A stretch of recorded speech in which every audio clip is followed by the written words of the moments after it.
Ya langsung mulai aja ya. Jadi Assalamualaikum warahmatullahi wabarakatuh. Karena ini udah mulai 10 menit ya, kita langsung mulai aja terkait dengan materi dengan hari ini kayak gitu. Nah, sebelumnya aku mau ngucapin terima kasih sebanyak-banyaknya nih kepada KKN 193 Desa Surukalang ya, yang telah memberikan kesempatan pada saya terkait dengan waktu yang diberikan ini untuk menjelaskan secara singkat ya mungkin terkait dengan ini ya strategis generasi Z dalam menghadapi pandemi COVID-19 gelombang kedua gitu. Nah ini sebenarnya sebagai rasa tanggung jawab saya juga sih sebagai dulu saya KKN 193 juga di Surkalang, tapi karena di FK ditarik oleh direktorat untuk mengadakan serbuan vaksinasi, jadi di sini nggak jadi untuk KKN di Desa Surkalang gitu. Nah ini sebagai bentuk tanggung jawab saya juga gitu.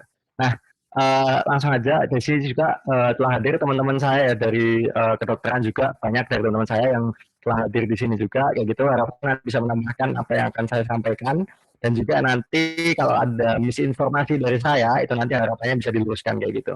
Nah, dan juga di sini saya terima kasih banyak kepada para audiens yang telah menyempatkan waktunya kayak gitu kan untuk menghadiri acara pada malam hari ini. Semoga acara pada malam hari ini dapat memberikan manfaat terutama nanti kepada teman-teman yang menyaksikan di sini, dan juga nanti bisa disampaikan lebih lanjut kepada masyarakat luas seperti itu. Nah, kita mungkin bisa langsung mulai aja ya terkait dengan apa yang akan disampaikan hari ini kayak gitu. Dan harapannya nanti buat malam ini kita nggak dinner ya. Jadi seperti yang disebutkan panitia tadi terkait dengan dinner ya. Harapannya saya lebih milih untuk malam hari ini kita discuss saja, diskusi bareng aja kayak gitu, peer talk, peer discussion. Jadi kayak kita ngobrol lah. Kita kan di sini kan kebanyakan ada sesama generasi Z ya.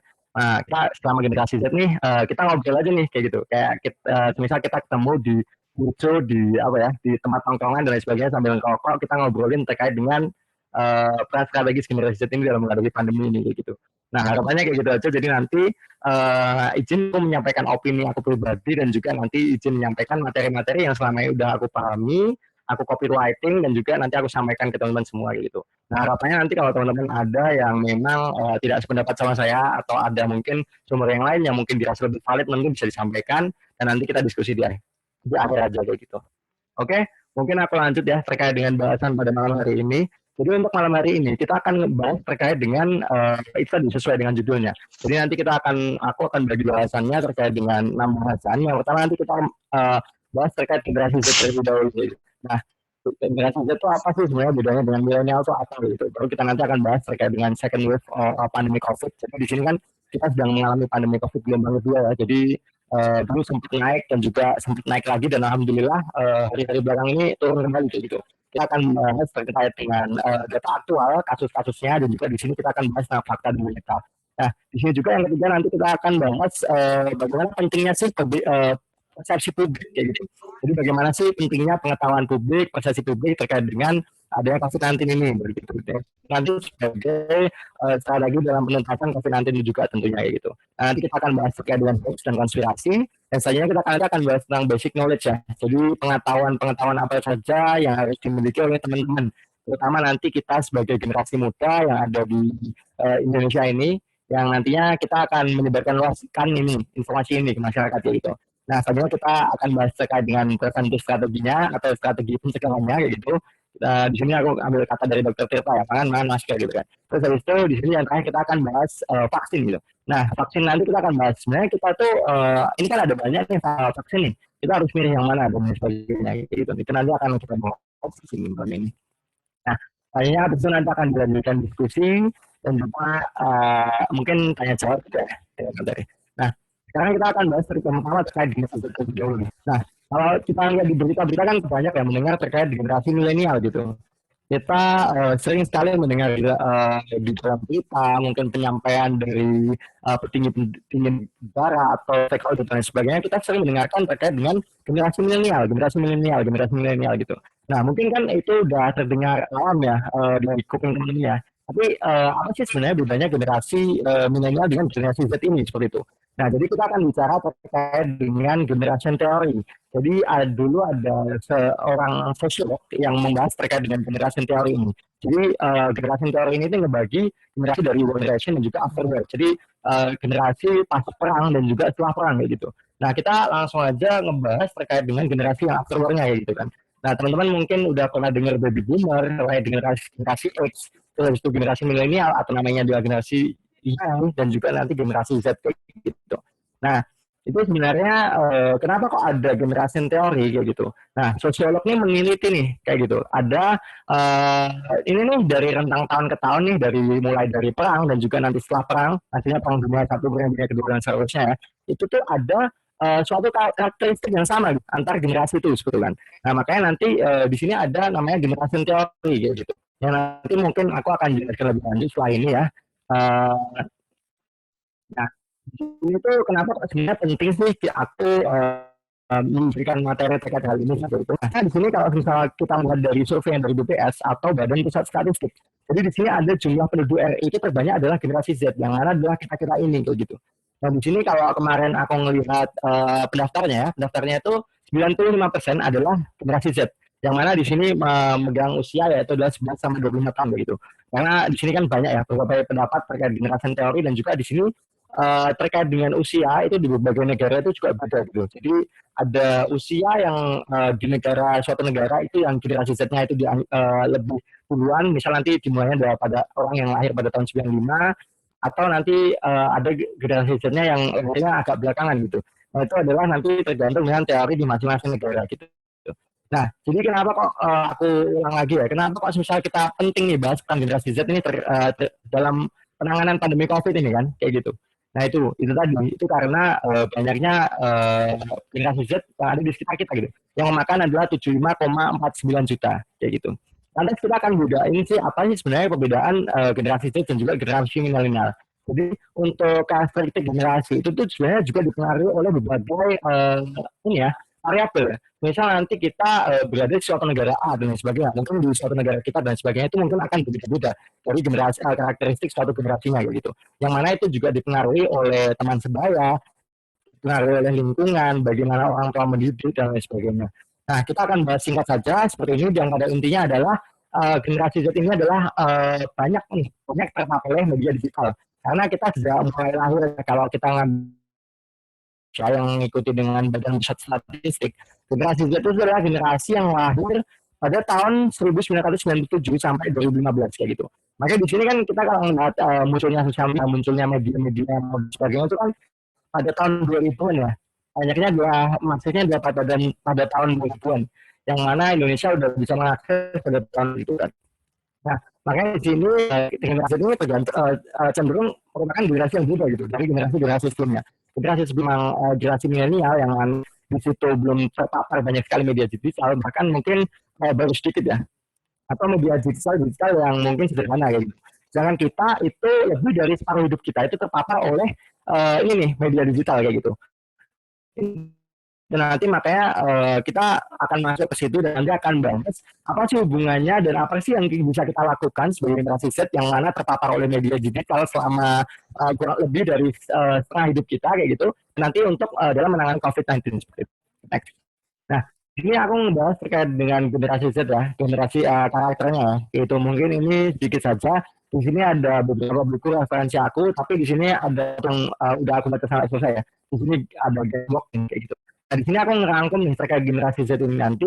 Sebenarnya generasi Z itu tuh nama lainnya tuh ada gitu. Ada I generation, generation net, atau generasi internet kayak gitu. Yang mana dia memiliki karakteristik seperti yang ini gitu.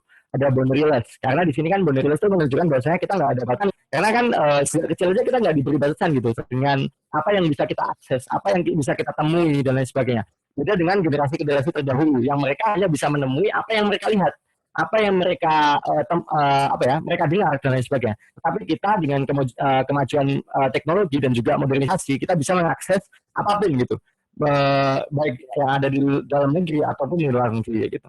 Yang kedua adalah karakteristiknya adalah digital. Digital itu adalah fisik dan digital itu nggak bisa dipisahkan gitu. Jadi antara fisik dan digital itu erat gitu kan. Makanya itu disebut dengan digital. Atau di sini yang ketiga ada fear of missing out, jadi nggak mau ketinggalan. Dan juga di sini ada hiperkonsumisasi. Kalau hiperkonsumisasi itu lebih kayak ini sih, kayak apa ya? Dia tuh memiliki keinginan gitu, keinginan untuk ngapa-ngapain tuh berdasarkan daya sendiri dan juga dia mempunyai keinginan untuk diakui. Itu adalah karakter generasi Z atau karakter generasi yang teman-teman yang sekarang gitu. Dan juga yang terakhir adalah realistis atau yang bersifat lebih realistis lah daripada generasi milenial yang mungkin realis dan lain sebagainya, kita lebih ke bersikap realistis kayak gitu. Nah, di sini mungkin ini adalah karakteristik juga ya, maksudnya di sini aku nggak mengambil apa ya terlalu banyak terkait dengan karakteristik dari generasi Z ini. Aku cuma ngambil sedikit aja yang nantinya mungkin akan berhubungan dalam penanganan COVID ini seperti itu. Nah, tadinya kita akan bahas terkait dengan second wave of pandemic COVID. Jadi di sini kan kita udah tadi ya sesuai aku sampaikan, kita tuh ini nih, kita pernah ada di fase ini nih. Dan kita ngerasa kayak negara-negara lain tuh ini ya, apa kayaknya penanganan COVID-nya nggak bagus ya dan lain sebagainya karena kasusnya tinggi dan sebagainya gitu kan. Nah, pada satu posisi itu kita masih pada titik ini gitu. Kita lihat contohnya misal dulu itu Brasil sudah ini ya, apa namanya, COVID-nya tinggi-tinggi sekali dan juga Italia sedang tinggi sekali dan juga pada waktu itu India ya sedang tinggi juga kayak gitu kan. Nah kita kan masih berada di posisi ini gitu. Tapi kalau kita lihat sekarang ini data terbaru baru aku kembali tadi sore ya karena aku buat materinya baru hari ini tadi siang ini tadi buat materi dan maaf nanti kalau agak nggak rapi ya jadi nanti ya, kita ada di posisi ini gitu. Yang alhamdulillahnya kita sudah ada penurunan gitu kan dalam artian kasus terkonfirmasi positifnya itu tiap harinya itu lebih turun gitu. Nah kita dulu sempat ada di sini yaitu adalah second wave. Yang di sini nanti akan aku jelaskan sebenarnya agak telat ya kalau kita jelaskannya baru sekarang ya karena kita udah turun lagi nih kurvanya gitu. Jadi tapi lebih baik menyampaikan sekarang daripada tidak sama sekali gitu kan. Oke. Nah next ya. Nah juga di sini kalau kita melihat data aktualnya aja ya, di sini masih banyak teman-teman kita yang terkonfirmasi positif ya. Dulu sempat kasus aktifnya itu sampai menginjak 500.000 orang ya, nah, itu banyak sekali tuh kayak gitu. Dan juga sekarang tinggal 319.000 orang yang mana masih banyak dan juga membutuhkan perhatian kita juga, terutama nanti dari generasi Z ini gitu kan. Nah selanjutnya kita melihat nih, kita juga mau ngapresiasi terkait dengan ini ya nakes-nakes kita yang telah berjuang ya, terutama melawan pandemi COVID ini gitu kan. Ada aku lupa datanya tapi ada puluhan ribu kayaknya nakes yang meninggal gitu, baik dokter, perawat dan lain sebagainya, tenaga medis, tenaga laboratorium dan lain sebagainya itu udah lebih dari puluhan ribu ya. Yang mana kita perlu mendoakan mereka supaya nanti mereka diberikan apa ya uh, yang apa ya berarti yang kekal abadi di sana nanti kayak gitu. Nah, di sini juga kita mau ngingetin aja di sini ada teman-teman kita atau saudara kita 125.000 orang yang meninggal dunia karena terkonfirmasi positif. Dan kemarin hari itu ada 1.361 kasus seperti itu. Yang mana kita harus mendoakan mereka. Nah, jadi sebenarnya aku mau lihat cakupan vaksinasi ini. Nah, sebenarnya nanti ini agak relate juga dengan apa yang kita bahas karena sebenarnya kalau kita melihat cakupan vaksinasi di Indonesia itu masih dikit ya dengan orang sejumlah 270 orang ya vaksinasinya baru sekitar 80-an itu berarti belum nyampe kurang lebih adalah belum nyampe seperti ya kalau sepertiganya kita kan ngambilnya 33% berarti itu 90 jutaan tapi ini belum sampai kayak gitu. Dan ini masih catatannya masih rendah tapi semoga nanti bisa lebih cepat ya karena tambahan perharinya itu pun banyak gitu kan maksudnya di mana-mana pun sekarang lagi gencar dengan vaksinasi ini seperti itu dan semoga cepat terrealisasi dan juga tepat terdistribusi untuk vaksinasinya gitu. Nah, ini kita akan bahas terkait nanti yang lebih penting daripada penanganan COVID. Yang pertama adalah pentingnya persepsi publik. Kan? Nah, sebenarnya di sini aku mendapatkan materi nanti kebanyakan dari Pandemic Talk ya. Jadi kemarin tuh aku sempat ngobrol dan juga sempat diskusi atau ya sebenarnya mendapatkan materi sih, tapi berujung dengan diskusi bersama dengan inisiator salah satu Pandemic Talk, salah satu platform yang mengedukasi terkait dengan COVID-19. Kalau teman-teman tahu itu namanya adalah Pandemic Talks. Jadi teman-teman ini pasti nebak nih terkait dengan Pandemic Talks itu mesti yang kalau dirasa ya itu membahas terkait dengan isu kesehatan dan sebagainya mesti teman-teman nebaknya itu inisiatornya dokter nih kayak gitu. Tapi ternyata bukan gitu. Setelah kemarin ngobrol dan juga diskusi, ternyata itu inisiatornya adalah orang komunikasi gitu. Jadi ilmu komunikasi atau gitu kan. Nah inisiatornya dia gitu. Nah itu kenapa nanti aku jelasin ya kenapa kok dia mau memulai menginisiasi adanya pandemi TikTok itu sendiri kayak gitu. Nah ini jadi sebenarnya kalau kita ngebahas terkait dengan pandemi itu sebenarnya kita dihadapkan oleh banyak hal kan. Jadi nggak cuma kalau teman-teman mungkin ngelihatnya ini ya kayak cuma ya itu penyakit kita harus menangani penyakitnya kalau sakit kita berobat dan lain sebagainya. Tapi sebenarnya kalau kita ngelihat pandemi secara holistik atau keseluruhan itu tuh nggak sesimpel itu gitu. Maksudnya kita banyak variabel yang nantinya mungkin bisa diintervensi dan juga nanti bisa menurunkan angka kejadian pandemi angka sehingga kasus positif di masa pandemi ini gitu. Nah, di sini aku menjelaskan sedikit ya terkait rintangan apa aja yang ada di pandemi gitu kan. Karena di sini kita konteksnya sedang pandemi COVID, ya kita bahas terkait dengan pandemi COVID kayak gitu. Nah, di sini tuh sebenarnya permusuhannya nggak cuma penyakitnya aja, tapi di sini ada banyak permusuhan ya kayak gitu. Yang pertama mungkin aku lebih sering menyebutnya aja terkait dengan hoax gitu kan. Ya, jadi hoax ini kan sebenarnya untuk hoax ini ada banyak ya kasusnya, ada misinformasi, disinformasi, malinformasi dan lain sebagainya. Nah, mungkin aku bakal jabarin secara singkat aja ya, maksudnya bahkan kalau misinformasi itu kayak lebih ke ini sih, eh, dia tahu ini, misal nih orang punya power nih, orang punya kekuatan nih, dokter nih, misal dokter. Dokter kan orang masyarakat kan mungkin menganggapnya adalah dia punya pengetahuan yang baik gitu kan terkait dengan penanganan penyakit dan lain sebagainya. Tapi dia memberikan ini yang salah gitu. Tapi salahnya ini dia apa ya, menganggap itu benar gitu kan. Misal ada suatu dokter siapa gitu kan, kayak dia menganggap COVID itu nggak ada gitu kan. Tapi dia menyampaikan, dia menganggap benar dan menyampaikan ke publik. Ini adalah rintangan juga yang ada di pandemi. Itu misinformasi. Tapi kalau disinformasi ini adalah kesalahan dalam penyampaian. Dia tahu itu salah, tapi dia tetap menyampaikan karena mungkin keterbatasan sesuatu ya, gitu. Itu ada disinformasi. Kalau main informasi itu kayak apa ya, istilahnya menggunakan informasi yang benar ke sesuatu yang mungkin berbahaya dan lain sebagainya. Ini adalah salah satu rintangan aja yang bakal aku bahas. Dan juga di sini kalau kita bicara terkait dengan pandemi ya, itu penanganannya ya, sangat sulit gitu kan. Maksudnya kalau kita bicara terkait dengan pemerintah ya, kita nggak ini sih, kita kalau menurutku itu kita nggak bisa selalu menyalahkan pemerintah gitu loh, karena di sini pemerintah itu adalah salah satu bagian aja membantu untuk menangani COVID gitu kan. Dan juga di sini kan ada beberapa bagian ya, dan terutama yang banyak adalah diri kita sendiri, yaitu adalah rakyat gitu kan. Nah, makanya kita menurutku nggak bisa nyalain pemerintah aja gitu kan. Karena di satu sisi pemerintah itu kan ya pasti kalau susah menangani COVID kan ini ya memikirkan ada banyak hal gitu kan, mereka banyak hal yang harus mereka tangani gitu kan, bagian ekonomi, bagian kesehatannya, bagian uh, kata dan sebagainya gitu. Dan juga mereka nggak nangani terkait dengan COVID aja gitu. Makanya nanti di sini aku nggak bisa menyalahkan pemerintah gitu. Itu bukan 100% pemerintah, pemerintah kalau misal COVID ini nggak selesai dan lain sebagainya gitu. Karena di sini tadi adanya hoax, ada misinformasi, disinformasi, malinformasi dan lain sebagainya. Dan juga di sini kan kita tahu kan, kalau misal ada dokter nih, dokter punya informasi yang benar ya. Maksudnya terlepas dari hal ini kan. Nah, terlepas dari hal ini, itu ketika dokter menyampaikan dan lain sebagainya itu kan ada banyak variabel juga yang nantinya akan berpengaruh di situ gitu kan. Misal dalam artian kita sebagai masyarakat, misal nih kita ambil tingkat ini ya, tingkat pendidikan di Indonesia kan belum rata ya. Maksudnya dalam artian ketika dokter suatu menyampaikan dan lain sebagainya belum tentu semuanya paham, belum tentu semuanya itu memperhatikan, belum tentu semuanya itu melakukan apa yang diajarkan kayak gitu. Nah, itu adalah suatu tantangan juga. Dan juga di sini aku mau bicara terkait dengan tantangan selanjutnya adalah terkait dengan kepercayaan.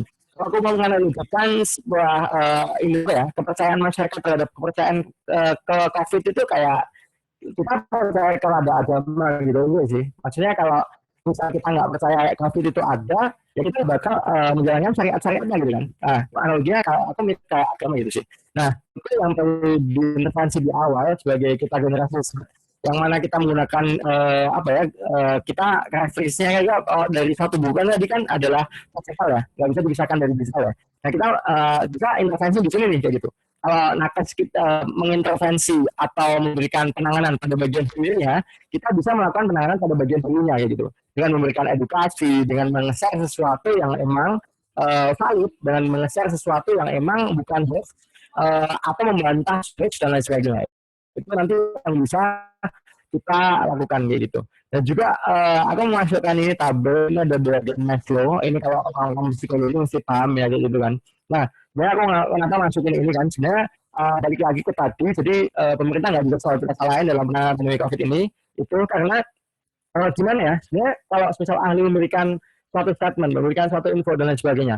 Nah, tadi yang seperti yang aku sebut nih, kalau misal nanti masyarakatnya itu nggak mendapatkan apa ya, kebutuhan fisiologis, contohnya makan, minuman dan lain sebagainya, yang layak dan lain sebagainya, mereka juga nggak akan bisa mencerna dan mempunyai energi untuk berpikir dan juga istilahnya menangkap materi apa ya, menangkap suatu informasi dan sebagainya itu juga nggak bisa gitu, dan lebih ke kayak denial, menolak dan lain sebagainya kayak gitu. Nah, mungkin itu secara singkat untuk rintangan yang ada di pandemi ini.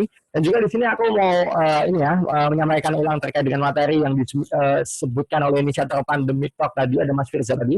Itu terkait dengan ini. Jadi di sini nih, suatu kondisinya adalah seperti ini. Mungkin ini udah sedikit banyak aku jelaskan ya. Jadi kalau kita bicara penanganan pandemi COVID itu mungkin nggak sesimpel itu kayak gitu tadi. Nah mungkin kan di sini ada pemerintah, ada pakar atau nakes di sini kan, di sini ada publik kayak gitu. Nah di sini kalau misal kita, aku tegasin lagi ya, kalau misal kita masih ragu dengan adanya COVID-19 itu, nah makanya nanti penjelasan saintifik apapun, terus habis itu apa ya, kayak kebijakan yang diberikan pemerintah apapun kita akan lebih menolak kayak gitu gitu. Makanya yang pertama di sini untuk yang paling penting adalah memberi apa ya, istilahnya mengedukasi nih terutama teman-teman kita yang belum percaya dengan COVID-19 itu sendiri kayak gitu. Nah, di sini sebenarnya untuk kita mengedukasi dan sebagainya itu tuh kita harus memikirkan banyak hal juga gitu kan. Kalau kita melihat ini ya, kita sebagai manusia nih ya, manusia seutuhnya ya, kita berasal dari background yang berbeda-beda, bahkan daerah yang berbeda-beda, dari agama berbeda-beda, ras berbeda-beda, suku berbeda-beda, agama berbeda-beda gitu kan. Tentunya di situ banyak peristiwa biologis atau fisiologis yang dulunya telah apa ya menerpa teman-teman semua dan juga masyarakat yang nantinya akan membentuk pola pikirnya. Dan contohnya adalah tadi terkait dengan pendidikan dan lain sebagainya juga akan mengaruhi pola pikir dan lain sebagainya. Dan pola pikir itu nanti yang akan mendorong seseorang untuk bergerak ke suatu perilaku kayak gitu. Nah, di sini dari kemarin Mas siapa ya, Mas Firza itu yang inisiator pandemic talk itu membaginya menjadi dua bagian. Jadi manusia dibagi dua, ada dorongan dari yang bisa kita intervensi ya. Jadi kita bisa mengintervensi untuk memberikan dorongan dari dalam dan juga dorongan dari luar. Kalau dorongan dari luar ini contohnya kita memberikan apa ya istilahnya edukasi dan lain sebagainya, ajakan dan lain sebagainya itu contoh dari dorongan dari luar. Tapi kalau dorongan dari dalam ini intervensinya yang lebih susah kayak gitu. Makanya kalau materi dari Pak Emil Dardak ya, Emil Dardak dari ini nih wakil gubernur Jawa Timur ya, itu pernah membabarkan terkait dengan bagaimana sih cara pemerintah menangani COVID itu kayak gitu. Beliau menggambarkan bahwa saya dalam penanganan COVID ini itu tuh butuh dari banyak bagian gitu, bahkan bagian-bagian yang mungkin nggak ada sama bidang kesehatan gitu kan. Contohnya kayak misal di sini kan perilaku dan juga pemahaman masyarakat itu kan dipengaruhi oleh lingkungan, kepercayaan, pendidikan, kesadaran kolektif dan lain sebagainya. Misal nih di contoh lingkungan nih, contoh di lingkungan aja mungkin para pakar, para dokter dan sebagainya memberikan arahan kepada ketua RT, ketua RW, kecamatan dan lain sebagainya. Dan bahkan mungkin memberikan sosialisasi yang dilakukan ke karang tarunanya atau pemuda-pemudanya dan sebagainya. Contoh di bagian kepercayaan dari Jawa Timur itu menerapkan adanya ini nih apa istilahnya edukasi nih, edukasi COVID melalui pakar-pakar agama gitu, misal ustadz, pendeta dan lain sebagainya. Terus pendidikan memasukkan itu ke dalam suatu pendidikan, contohnya pendidikan digital ini kalau pendidikan tetangga itu kayak mereka udah diajarin nih terkait dengan COVID itu apa, virus apa dan lain sebagainya, terus kayak cuci tangan yang benar itu kayak gimana dan lain sebagainya, itu udah mulai diajarkan di pendidikan kayak gitu. Nah itulah nanti yang bisa mengaruhi mindset mereka dan juga mendorong untuk istilahnya menerapkan prokes dan sebagainya sebagai nanti pencegahan COVID itu dari dalam begitu. Tapi kalau dari dorongan dari luar ya contohnya seperti ini kayak ajakan dan sebagainya, memberikan seminar dan lain sebagainya itu adalah contoh untuk memberikan apa ya dorongan dari luar. Dan ini konteksnya nggak cuma di ini ya di apa pandemi COVID ya, tapi di berbagai penyakit kayak gitu. Nah di sini aku ini sih jadi mau ngabarin aja sih terkait dengan hal ini gitu. Jadi tadi kan kita tahu kan bahwasanya di situ untuk penanganan COVID itu nggak simple gitu kan. Disebutkan banyak ini dan lain sebagainya. Nah kita nih sebagai aku mau ngajak aja sih yang terakhir di sini untuk sebenarnya belum terakhir sih harus ada yang lanjutnya. Jadi untuk generasi Z ini ya, yang terutama tadi aku mengkarakteristikkan mereka sebagai generasi digital ya, generasi yang nggak bisa nih pisah nih antara fisik dan digital untuk ini nih stop kabar bohong gitu. Jadi kita bisa jadi hoaxmaster gitu kan. Nah intinya di tengah kerumitan dalam penanganan COVID-19 tadi itu kita janganlah sampai kita menambah rumit lagi gitu. Mas latihan ya kita membantu pemerintah dan lain sebagainya untuk menangani COVID ini. Kalau kita tadi banyak di media digital ya kita gunakan ini gitu. Nah pertama di sini aku mau jelasin terkait platform aja yang bisa apa ya menjadi ini sih apa rujukan kalian untuk nantinya mengetahui baik apakah hoax dan lain sebagainya atau enggak gitu. Misalnya nih terkait kalau sekarang nih beritanya kan banyaknya kan masifnya kan terkait berita COVID ya. Mungkin banyak beredar nih di grup WhatsApp keluarga, grup dan lain sebagainya itu terkait dengan berita-berita yang kita nggak tahu nih kebenarannya kayak gitu. Makanya di sini salah satu platform ada COVID-19.id, ada Hoaxmaster. itu bisa teman-teman bisa search, bisa cari semua hal yang mungkin dirasa udah pernah dilaporkan nih ke Satgas COVID terkait hoax-hoax apa aja yang terkait gitu kan. Terus habis itu ada hoax yang secara umum ada turn back hoax itu nanti bisa teman-teman cek juga terkait mengecek berita yang mana itu fakta atau bukan. Habis itu ada cek fakta dan juga ada Google It. Itu tuh sebenarnya kalian maksudnya kalau bisa mendapatkan ini ya mendapatkan suatu BCN dan lain sebagainya kan. Oke itu Google-nya gitu.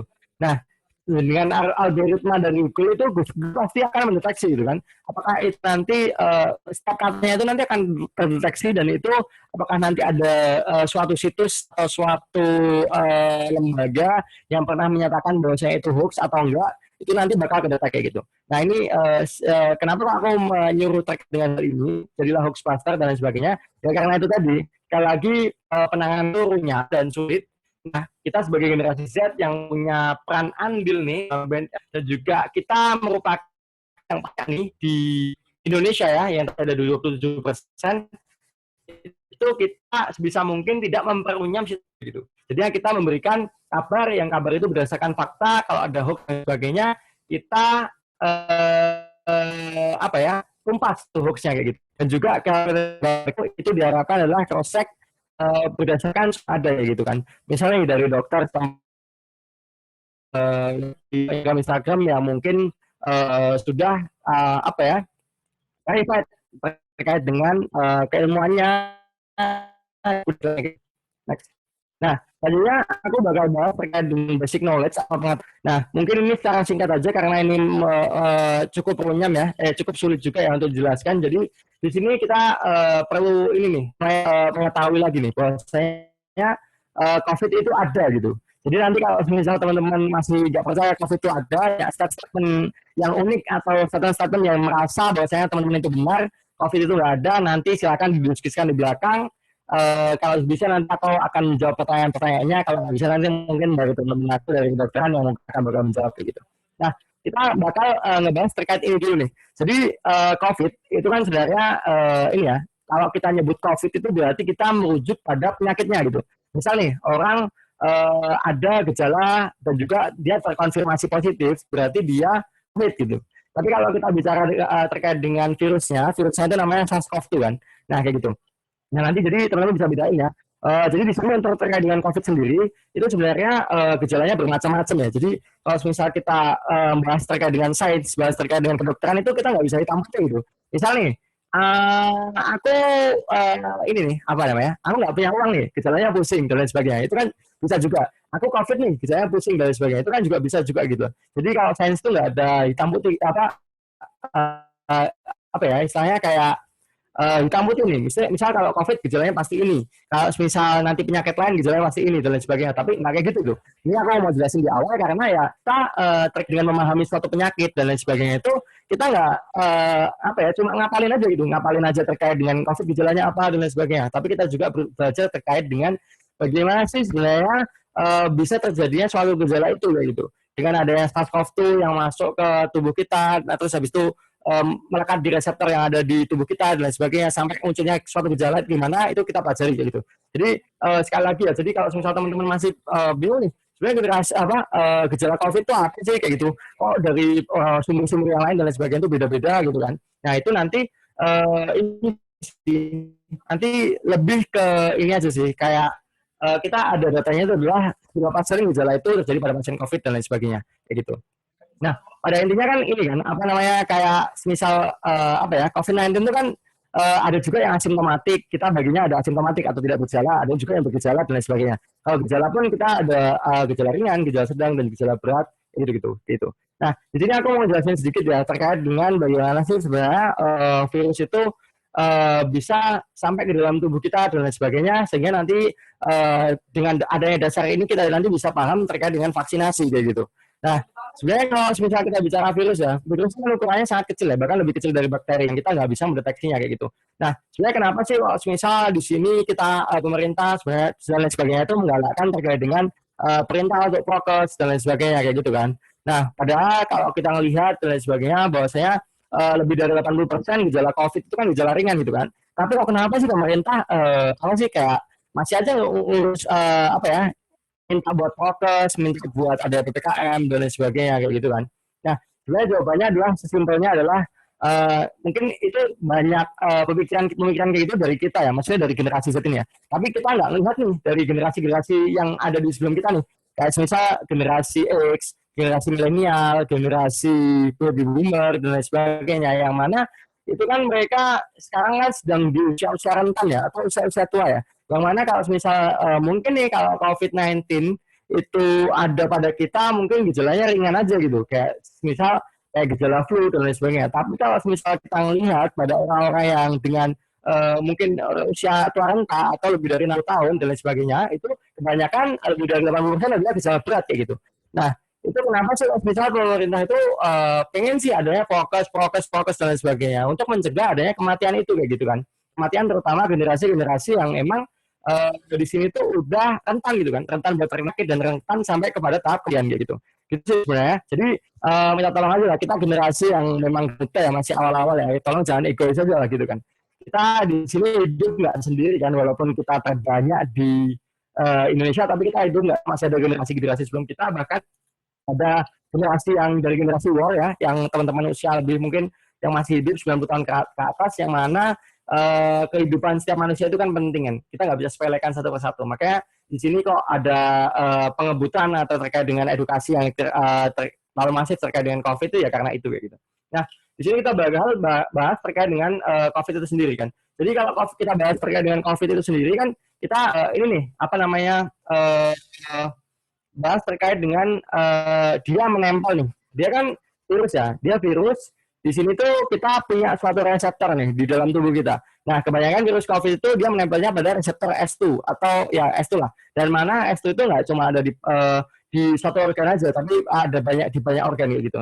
Nah, di sini tuh kalau kita ini ya apa namanya mendeteksi terkait dengan ini ya hari-hari terkait dengan bagaimana dari kita dari penularan sampai nanti kita sembuh dan lain sebagainya. Nah, ini aku mungkin akan bahas di night COVID aja ya, atau COVID gejala ringan aja. Nah, kita misal di sini nih, kita misalnya kita ada suatu saat kita ngobrol bareng atau kita suatu saat kita pergi ke suatu tempat dan yang mana kita terpapar virus nih, terpapar virus dan virus itu nanti akan melekat pada bagian nasofaring atau pada bagian hidung, hidung kita kayak gitu. Nah, itu tuh sebenarnya untuk sampai pada bagian gejala itu membutuhkan waktu sekitar 5 hari gitu. Walaupun ini sebenarnya secara umumnya aja dan tiap-tiap orang itu beda dan lain sebagainya kayak gitu. Nah, ini nanti sebagai bahan edukasi, kapan sih sebenarnya kita harus swab dan lain sebagainya? Kapan sih kalau misal kita dirasa kontak erat, kita pernah dekat dengan orang-orang yang terkonfirmasi positif COVID dan lain sebagainya, kapan sih kita harus cek dan lain sebagainya kayak gitu. Mungkin itu kan yang masih bingung di masyarakat ya, kayak misal bapak-bapak kita atau orang-orang tua kita atau masyarakat yang awam secara umum kan masih bingung terkait dengan sebenarnya kapan sih harus swab dan juga kalau aku gejala gini kapan sih sebenarnya harus ceknya dan lain sebagainya. Terus habis itu harus kemana sih kalau misalnya aku sakit kayak gini dan apa ya bagaimana sih penanganannya dan lain sebagainya kayak gitu. Nah, kita ini bicara terkait dengan hal ini dulu gitu. Nah, sebenarnya untuk tadi ketika nanti kita terpapar dan sebagainya untuk jalan untuk kurang lebih 5 hari ya gitu. Bahkan ada yang menyebutkan bahwa saya bisa 3 hari sampai 14 hari dan sebagainya tergantung dengan berbagai sumber ya. Maka di sini aku menegaskan sekali lagi mungkin ini yang nanti bisa dihafalkan oleh teman-teman ya. Jadi kalau misalnya nanti teman-teman nih ini ya dirasa ada kontak erat atau berdekatan lah istilahnya gambarnya gitu lah dengan pasien yang terkonfirmasi positif COVID, maka nanti ceknya adalah kalau misalnya teman-teman ingin mencari ini ya hal yang mungkin apa ya di situ kan kalau kita cek kan ada positif palsu, negatif palsu, atau false positif atau negatif palsu. Nah, ini gambarnya kalau misalnya kita cek ini COVID ini akurat dan lain sebagainya, ketika supaya nanti ketika kita cek itu nggak buang-buang duit doang dan juga bisa terdeteksi secara valid itu adalah yang lebih adalah sekitar 5 hari setelah dari paparan gitu. Walaupun nanti banyak sumber-sumber juga yang menyebutkan ada rentang dari 5 hari sampai 7 hari dan lain sebagainya. Tapi kita ambil amannya aja supaya nanti mendapat adalah 5 hari kayak gitu. Tapi nanti kalau misalnya dari teman-teman ada yang mau menambahkan lagi silakan gitu. Nah kayak gitu. Itu adalah simpelnya aja gitu. Nah jadi waktu terpaparnya kita ini atau infeksi ini sampai nanti 5 hari itu nanti tuh ini sudah ada virus sheddingnya. Jadi virus tuh alat pemeriksaan tuh istilahnya udah bisa ngedeteksi adanya virus itu di nasofaring kita atau di tenggorokan kita kayak gitu. Beda kalau kita terpapar dan lain sebagainya, ngeceknya 1 hari setelah terpapar atau belum bergejala atau mungkin apa ya, istilahnya jauh-jauh hari baru aja misalnya kita nongkrong nih sama teman kita nih di Bucu nih malam ini gitu kan. Nah terus ternyata busnya teman kita tes nih, ternyata dia positif COVID gitu kan. Nah terus aduh karena kita biasanya takut dan lain sebagainya, kita besoknya ikut tes itu menurutku jangan gitu kan. Dan berbagai sumber mengatakan bahwasanya itu nanti bisa nggak valid atau nanti bisa negatif palsu kayak gitu. Makanya nanti kalau misal teman-teman gampangannya gini lah, kalau misal teman-teman habis nongkrong atau habis apapun dan sebagainya atau habis bertemu pasien yang ternyata terkonfirmasi positif COVID, itu ceknya adalah 5 hari setelahnya, 5 sampai 7 hari, atau nanti ketika teman-teman sudah mulai gejala. Dan gejalanya tadi bisa bermacam-macam, kayak misal flu, batuk, terus habis itu demam, dan lain sebagainya. Baru saat itu teman-teman semua tes, dan juga jangan terlalu cepat, jangan terlalu lama, seperti itu. Itu nanti mungkin edukasi simpelnya aja ya, jadi terkait dengan tes dan lain sebagainya. Dan juga sebenarnya untuk tes ini kan kalau aku nggak salah ingat ya, jadi kalau di Karanganyar itu ada program gratis swab ya. Jadi ada gratis swab PCR atau antigen gitu kan. Jadi terima kasih sekali ya kepada Bupati Karanganyar ya, terutama Pak Juliat Mono ya. Kalau mungkin di sini dirasa banyak warga Karanganyar kan, kayak gitu. Karena target utama webinar ini adalah masyarakat Karanganyar kan. Nah, kita terima kasih banyak-banyak kepada Bupati kita yang buat program itu gitu kan. Mungkin di daerah-daerah lain, bahkan di Solo dan lain sebagainya, kita tuh swab tuh bayar mandiri coy. Kayak kita mau antigen aja bayar 100.000, kita mau swab bayar 800.000 dan lain sebagainya. Tapi di sini kita sebagai warga Karanganyar nih, kita ada suatu ini nih dari pemerintah nih, terutama nanti di puskesmas daerah masing-masing itu menyediakan terkait dengan swab gratis kayak gitu. Tapi nanti mungkin kalau infonya ini udah berubah, nanti bisa teman-teman cross check kayak gitu. Nah kayak gitu sih. Tapi ada syarat-syaratnya nih, kayak misal syaratnya adalah kontak erat. Teman-teman habis pernah ketemu dengan pasien COVID sebelumnya dan sebagainya, itu nanti akan mendapatkan gratis swab kayak gitu. Gitu. Dan juga sebenarnya kalau teman-teman minta ke bidan desa ya, jadi kan kalau di Karanganyar kan ada bidan desa ya, jadi tiap-tiap desa kan ada bidannya kan. Kalau kalian punya nomornya tuh dicat aja gitu, Bu saya minta swab dan sebagainya gitu kan. Itu sebenarnya ini sih, bisa sih. Itu sebenarnya pengalaman pribadi aja sih, kayak aku merasa ada gejala dan sebagainya dan minta swab ke situ, akhirnya bisa digratiskan oleh bidan desa kayak gitu. Itu suatu manfaat banget sih maksudnya buat teman-teman. Jadi teman-teman jangan takut buat tes dan juga jangan kalau misal mikirin biaya dan lain sebagainya, kalau misal daerah Karanganyar sendiri itu udah ditanggung sama pemerintah gitu kan. Terutama nanti untuk tes screening dan lain sebagainya itu udah ditanggung pemerintah, terutama nanti bagi yang bergejala dan juga nanti terkait dengan kontak erat kayak gitu. Mungkin next. Mungkin yang bisa diambil dari sini adalah 5 hari tadi, 5 sampai 7 hari setelah tes atau saat bergejala kayak gitu. Nah di sini sebenarnya kalau misalnya kita bicara dengan tes ya, terkait dengan tes ya, itu tesnya itu juga macam-macam kan. Kita bicara terkait dengan tes, kita ada tes TCM atau tes cepat molekuler, ada tes PCR dan lain sebagainya, dan juga ada tes antigen. Nah untuk gold standarnya atau pemeriksaan yang paling baku di Indonesia atau di seluruh negara saat ini adalah yang PCR kayak gitu. PCR gitu kan. Tapi karena terkendala biaya yang mahal dan juga mungkin durasi yang lama dan lain sebagainya, itu kita juga bisa menggunakan tes, salah satunya adalah antigen. Kalau teman-teman cari antigen itu sebenarnya ini ya, apa namanya, harganya apa ya, masih cenderung kalau misal warga Indonesia itu masih cenderung mampu lah kayak gitu. Nah, jadi itu sekitaran 80 sampai 150 sekarang ada gitu. Kalau di mau murah itu ada di Dokter Un itu ada 100-an dan lain sebagainya. Ini bukan ini ya iklan ya, tapi menjelaskan aja gitu. Bahwasanya kalau teman-teman mau cari swab antigen yang murah itu ada gitu. Jadi nggak selamanya bahwasanya kalau tes COVID itu selalu mahal, selalu lebih dari 500.000 dan sebagainya, itu nggak gitu. Dan di sini sebenarnya kalau kita melihatnya itu antigen itu sebenarnya udah ini ya, sensitivitas dan spesifitasnya itu tinggi juga. Jadi apa ya istilahnya bisa jadikan alat tes lah kayak gitu, dan juga bisa dijadikan untuk alat screening atau mendeteksi awal untuk terjadinya COVID-19 kayak gitu. Dan juga di sini ini ya, kalau misalnya nanti tes PCR dan sebagainya, tadi kan aku mintanya 5 sampai 7 hari ya. Sebenarnya kalau antigen itu juga sama sih, kayak sekitar 5 sampai 7 hari. Itu yang mana nanti bakal ini ya, apa istilahnya apa sih paparan atau nanti virusnya itu bakal banyak terdeteksi gitu. Kalau misalnya nanti teman-teman positif itu pada hari tersebut kayak gitu. Nah itu mungkin ringannya seperti itu aja.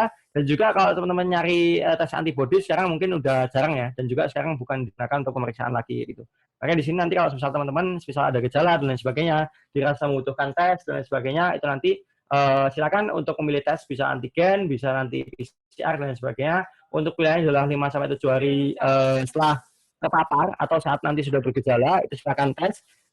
Dan juga nanti tesnya itu nanti bisa tes mandiri atau biaya mandiri, dan juga nanti kalau misal teman-teman di Karanganyar itu nanti bisa di bidan desa masing-masing kayak gitu. Next. Nah, mungkin ini terkait dengan gejala tadi ya kayak gitu.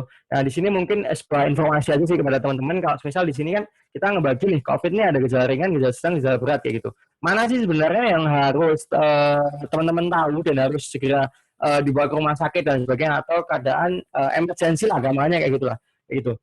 Nah, itu adalah gejala sedang dan gejala berat kayak gitu. Kalau teman-teman menjumpai bahwasanya teman-teman COVID ini gejala ringan, itu nanti bisa isoman aja. Atau kalau terkonfirmasi positif itu isoman. Atau kalau dia belum positif namanya adalah karantina. Karantina gitu.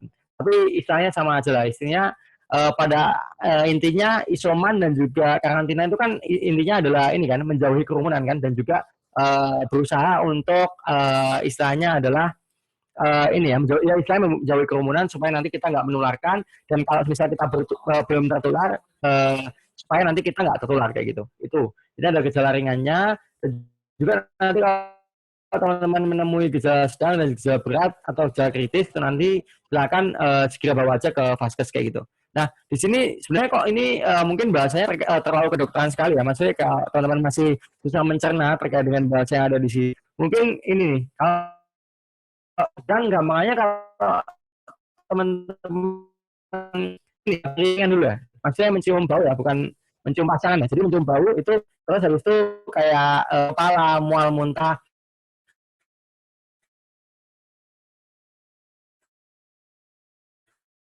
dan sebagainya, nggak bisa merasakan dan sebagainya, itu masih ringan. Tapi kalau gejala sedang itu gampangannya adalah sesak nafas, sebutnya atau lebatannya yang memang COVID, dan juga bila sesak nafas dan sebagainya, mungkin bisa teman-teman segera bawa ke vaskes atau bidan desa terdekat, atau bisa teman-teman melakukan telemedicine dengan hubungi 1199 kayak gitu. Nah, sekarang kan lagi zamannya telemedicine kan, nanti akan aku jelasin di belakang gitu. Nah, terus kalau misalnya gejala sedang kan gampangnya tadi sesak nafas gitu kan. Terus habis itu nafasnya itu terlalu cepat. Terus habis itu kalau kita punya alat namanya adalah pulse oximeter, atau teman-teman bisa lihat biasanya yang ada di jari itu saturasinya itu masih menunjukkan 93% kayak gitu. Makanya di sini belum ada penurunan gitu kan. Tapi kalau gejala berat, masuk gejala berat itu udah ada sesak nafas, terus sesak nafas yang berat ya istilahnya. Terus habis itu nafas yang cepat. Teman-teman simpelnya itu menghitung nafasnya aja. Kalau misalnya nafasnya itu lebih dari 30 menit, misalnya nih, saudara apa ya, jangan saudara sih, tetangga kalian atau nanti masyarakat umum ada nafasnya tengah-tengah. Dulu kan maksudnya kalau kita mendeteksi nafas kita normalnya kan di bawah 20 kali per menit kan. Tapi itu lebih dari normal gitu. Misalnya lebih dari 30 kayak gitu. Itu masuk gejala berat. Kalau ada distress pernafasan juga gejala berat. Terus habis itu kalau sampai ada kejang, sampai ada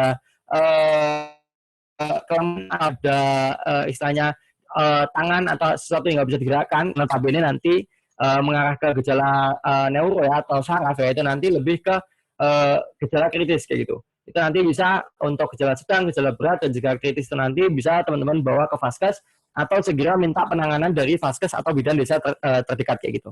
Karena sebenarnya kalau teman-teman ini ya menyepelekan COVID dan sebagainya itu jangan sampai gitu loh. Maksudnya kalau teman-teman ini mungkin ya kalau teman-teman mungkin nih kalau ini nih masih gejala ringan nih kayak gitu, ini nggak perlu dibawa ke dokter nih, nggak perlu dapat penanganan dan sebagainya, itu menurutku suatu hal yang salah sih kayak gitu. Karena dari gejala ringan itu nanti bisa bertahap menjadi gejala sedang dan gejala berat gitu. Makanya di sini untuk pengetahuan dari teman-teman semua bahwasanya terapi atau tata laksana yang cepat yang sebaiknya dilakukan adalah tata laksana yang cepat gitu. Maksudnya kalau misalnya ada batuk, ada flu dan sebagainya, itu ya kalau misalnya mengarah ke COVID, misal kita harus berpergian jauh atau misalnya habis kontak erat dan lain sebagainya, itu ini apa nanti segera minta penanganan atau minta terlaksana COVID aja, atau untuk konfirmasi ya kita lakukan screening atau tes gitu gitu, namanya gitu. Nah, kenapa sih kayak gitu kan, kita kan sebenarnya kalau kita bicara terkait dengan virus ya, virus dan juga penyakit-penyakit yang flu-like symptom atau gejalanya seperti flu itu kan banyak kan. Contohnya adalah influenza itu sendiri dan lain sebagainya. Itu kan gejalanya juga flu-like gitu kan, kayak ada flu dan lain sebagainya kayak gitu. Tapi karena kita di sini sedang masa pandemi dan bahwasanya kasus terbanyak untuk penyakit yang terdeteksi adalah COVID, ya maka kita harus berhati-hati ngarahnya itu ke COVID gitu. Itu kenapa kalau misal kita pemerintah ini masif nih ngadain tes dan kita kontak erat, kita habis bertemu dengan seseorang yang mungkin terkonfirmasi positif COVID dan lain sebagainya. Kenapa kok kita harus tes dan sebagainya, itu adalah alasannya itu kayak gitu. Next, mungkin biar nggak terlalu lama ya. Jadi mungkin alurnya udah aku jelasin. Ininya kalau ada riwayat bepergian dan juga ada gejala, kontak erat, gejala dan lain sebagainya, atau lakukan telemedicine. Dan juga nanti teman-teman mungkin gambarannya tadi adalah melakukan tes setelah 5 sampai 7 hari atau saat bergejala. Jadi pilihannya saat bergejala atau 5 sampai 7 hari setelah terpapar gitu. Terus habis itu nanti kalau misalnya nanti tesnya negatif, itu nanti bisa mengikuti alur yang ada di Kemenkes. Kalau misalnya tesnya negatif, itu nanti tetap teman-teman isolasi mandiri atau isolasi karantina kayak gitu. Baru nanti setelah 5 hari, kalau nggak ada gejala ya, kalau nggak ada gejala 5 hari. Misalnya teman-teman tes nih di sini nih, 5 hari setelah misal terpapar nih, aku gampangannya kasih kasus tanggal aja ya. Misal kita ambil tanggal 1 Agustus, kita bertemu dengan pasien COVID atau ngobrol lebih dari 15 menit, kurang dari 1 meter, lebih dari 15 menit. Kita ketemu nih, kayak gitu kan. Nah, maka nanti untuk tes terbaiknya adalah kemungkinan adalah 5 sampai 7 hari setelahnya. Ya kita ambil aja tanggal 6 Agustus gitu kan. Nah, misal nih 5 Agustus kita kasih kasus misal swabnya negatif gitu kan. Swab kalau misal nanti teman-teman ini ya apa namanya swabnya itu sebenarnya standar bakunya PCR ya, tapi di sini dibolehkan juga antigen kayak gitu. Nah, misal nih hasilnya negatif, itu nanti teman-teman melakukan karantina kayak gitu. Kalau misal nanti positif, itu teman-teman juga melakukan istilahnya social distancing atau nanti melakukan isolasi kayak gitu. Nah, setelah nanti 5 hari, kalau nanti teman-teman nggak ada bergejala negatif ya, kalau negatif dan tidak bergejala setelah 5 hari, itu teman-teman nanti bisa melakukan exit test untuk konfirmasi gitu. Konfirmasi lagi, apakah nanti sebenarnya yang tes pertama tadi itu sebenarnya itu false negatif nggak sih? Atau sebenarnya aku positif tapi nggak bergejala aja gitu. Tesnya adalah di 5 hari sampai 7 hari setelahnya, itu nanti untuk exit test. Tapi kalau misalnya nanti teman-teman di saat entry test ini nanti sudah positif, teman-teman nanti bisa lakukan karantina mandiri selama nanti 10 hari gitu.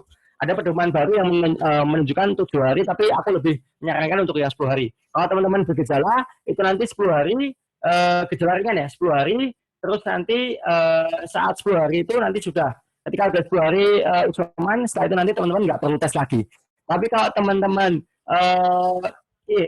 kalau nggak bergejala itu nanti 10 dan gejala ringan itu 10 hari, itu nggak perlu tes lagi. Tapi kalau teman-teman dirasa tadi masuk ke klasifikasi gejala sedang dan juga gejala berat, itu nanti perlu dilakukan tes dan juga nanti istilahnya tesnya itu nanti setelah 3 hari tidak bergejala. Misalnya teman-teman isoman 10 hari. Isoman 10 hari, setelah itu nanti ini nih 10 hari, itu tambah isoman 10 hari kan itu suatu kewajiban kan. Lalu setelah itu ditambah 3 hari. 3 harinya itu tanpa gejala gitu. Misal teman-teman masih ada gejala sampai 14 hari, ya nanti tambah 3 hari dulu. 3 hari setelah gejala, baru nanti teman-teman bisa keluar dan dinyatakan negatif kayak gitu. Nah, yang perlu dipantau itu apa sih? Mungkin terkait ini ya, terkait dengan 38 derajat Celcius dan lain sebagainya. Kalau teman-teman menjumpai adanya suhu yang segini, itu kan masuk ke klasifikasi demam. Makanya nanti segera lapor, terutama nanti bisa menggunakan telemedicine atau bidan desa setempat gitu. Jadi itu satu oksigen, itu nanti kalau dengan 93%, yang mana ini menunjukkan bahwa ini masuk ke COVID, gejala sedang dan juga gejala berat, gejala berat, maka nanti segera hubungi Vaskes. Dan juga di sini kalau misal nadinya itu nanti lepas, atau nanti nadinya atau pusatnya atau nanti denyutnya itu lemah, nanti segera lapor ya gitu. Terus habis itu kalau nafasnya lebih dari 30 menit, maka itu nanti masuk ke gejala juga tadi kan terkait dengan COVID kan. Kalau misal teman-teman terkonfirmasi kan, itu nanti juga silakan lapor ke Vaskes setempat kayak gitu. Nah, sebenarnya ini tadi udah aku jelaskan ya terkait dengan ini ya apa namanya apa saja yang perlu dilakukan dan dilaporkan saat isoman. Misalnya nanti teman-teman ada terkonfirmasi positif dan lain sebagainya, ini batas emergensinya gitu kan. Kalau suhunya itu lebih dari 38 derajat, yang mana menunjukkan bahwasanya itu demam, atau nanti saturasi oksigennya kurang dari 93 derajat, dan juga frekuensinya nafasnya itu nanti kurang dari 30 kali, nanti ada sulit nafas, dan juga nanti ada sesak nafas dan sebagainya, nanti segera menghubungi fasilitas kesehatan terdekat atau nanti telepon 119 kayak gitu. Tapi kalau 119 ini nanti lebih susah sih. Nelponnya itu susah karena ini kan hotline nasional ya, jadi yang nelpon kayaknya bakal banyak gitu. Bahkan temen aku aja yang pernah sampai nelpon itu 27 kali baru diangkat itu. Jadi nanti kalau teman-teman ada koneksi atau nanti ada telepon dengan desa dan desa terdekat, ya nanti mending ke situ, atau fasilitas terdekat silakan nanti ke situ kayak gitu. Nah, mungkin ini terkait dengan preventif strategi mungkin udah banyak dijelasin ya. Aku nggak bakal jelasin secara lama. Ya intinya adalah 5M sesuai dengan gerakan pemerintah. Itu tuh yang bisa kita laksanakan ya gitu kan. Nah itu tuh yang bisa juga idea digital dan lain sebagainya gitu-gitu. Kita bisa mengedukasi terkait hal itu gitu kan. Terus habis itu kalau urusan tes tracing dan sebagainya itu kan urusan pemerintah. Makanya kita bisa intervensinya ke bagian 5M aja. Dan juga mungkin ini yang mungkin jarang di ini ya singgung ya. Kalau 5M kan udah sering ya. Tapi aku mau nyinggung aja terkait dengan gizi. Mungkin ini teman-teman generasi muda itu nanti lebih bisa mengedukasi ya, terutama terkait dengan keluarganya masing-masing gitu kan. Kalau terkait dengan gizi ini sebenarnya kalau kita bicara dengan kebutuhan gizi yang ada di Indonesia itu nggak ribet sih. Maksudnya kita kan terutama masyarakat yang mungkin berada di desa dan lain sebagainya itu kan masih motil ya, maksudnya masih sering olahraga, masih sering jalan-jalan, bekerja pun sambil berjalan dan lain sebagainya. Dan juga kebutuhan makannya itu juga ini nih kayak misalnya sayur, terus habis itu daging-dagingan, terus habis itu ikan-ikanan dan sebagainya itu masih sering gitu. Tapi beda dengan teman-teman yang mungkin di kota yang mungkin lebih sering makan junk food dan lain sebagainya. Tapi kalau kita bicara gizi ini, terutama masyarakat di Karanganyar ya, itu lebih ke ini sih, menurutku lebih udah tercukupi gitu. Selama kalian makannya ya makan, juga makannya itu sehat, ada sayur, ada buah, ada lauk pauk dan lain sebagainya. Itu selama itu tercukupi dan juga teman-teman makan itu 3 kali sehari itu menurutku udah sampai cukup sih gitu. Tapi kalau teman-teman mau lebih spesifik terkait dengan penghitungan kalori, penghitungan dengan terkait gizi masing-masing ya itu monggo gitu. Yang pada intinya adalah kita usahakan supaya nanti makanan itu sampai kepada gizi seimbang gitu. Karena gizi seimbang ini kalau kita melihat dari ini ya kirimannya dari Kemenkes ya itu kita lihat ada ini protein abadi. Protein abadi itu kan berarti dari tumbuh-tumbuhan atau sayur-sayuran itu kan. Ini kebutuhan hariannya segini gitu. Kalau sampai 3 porsi maksudnya adalah ini ya bukan porsi makan ya, tapi kayak lebih ke ini sih bukan porsi besar ya maksudnya ya porsi sederhana aja gitu. Jadi bisa ada protein hewani, sayur-sayuran, buah-buahan dan sebagainya, makanan pokok. Teman-teman nanti bisa makan 3 kali sehari atau kalau beratnya 2 kali sehari cukup. Kalau teman-teman mungkin badannya yang rendah dan sebagainya atau pemberat dan sebagainya itu kan 2 kali sehari dan sebagainya. Pada akhirnya adalah nanti disesuaikan dengan kebutuhan masing-masing gitu. Dan ini adalah contoh dari gizi seimbang yang ada dari Kemenkes seperti ini. Dan juga nanti sebenarnya kalau kita bicara terkait dengan gizi ini nanti ini ya kita bicara terkait dengan preventif juga nih gitu. Karena dengan adanya makanan yang baik yang bisa kita konsumsi dan juga intake makanannya itu ada gitu kan, kita bisa tubuh kita itu bisa membentuk suatu imun gitu kan, bentuk suatu imun yang nantinya berfungsi sebagai pertahanan tubuh gitu. Terus ini sebenarnya kalau kita bicara terkait dengan imun ya, itu imun tuh sebenarnya kan ini kan ada banyak macamnya kan. Pertahanan tubuh kita itu ada banyak nih. Kita punya suatu epitel, suatu mukosa, suatu pelindung misal kulit. Misal di nasofaring kan ada mukosanya tuh, ada lapisannya tuh. Itu tuh punya peranan juga dalam penanganan infeksi gitu kan. Itu ada epithelial barrier, terus itu kita juga punya ini ya apa imunitas seluler, contohnya anti sel T dan lain sebagainya, ada antibody dan lain sebagainya. Yang mana dalam pembentukan semua itu butuh yang adanya nutrisi kayak gitu.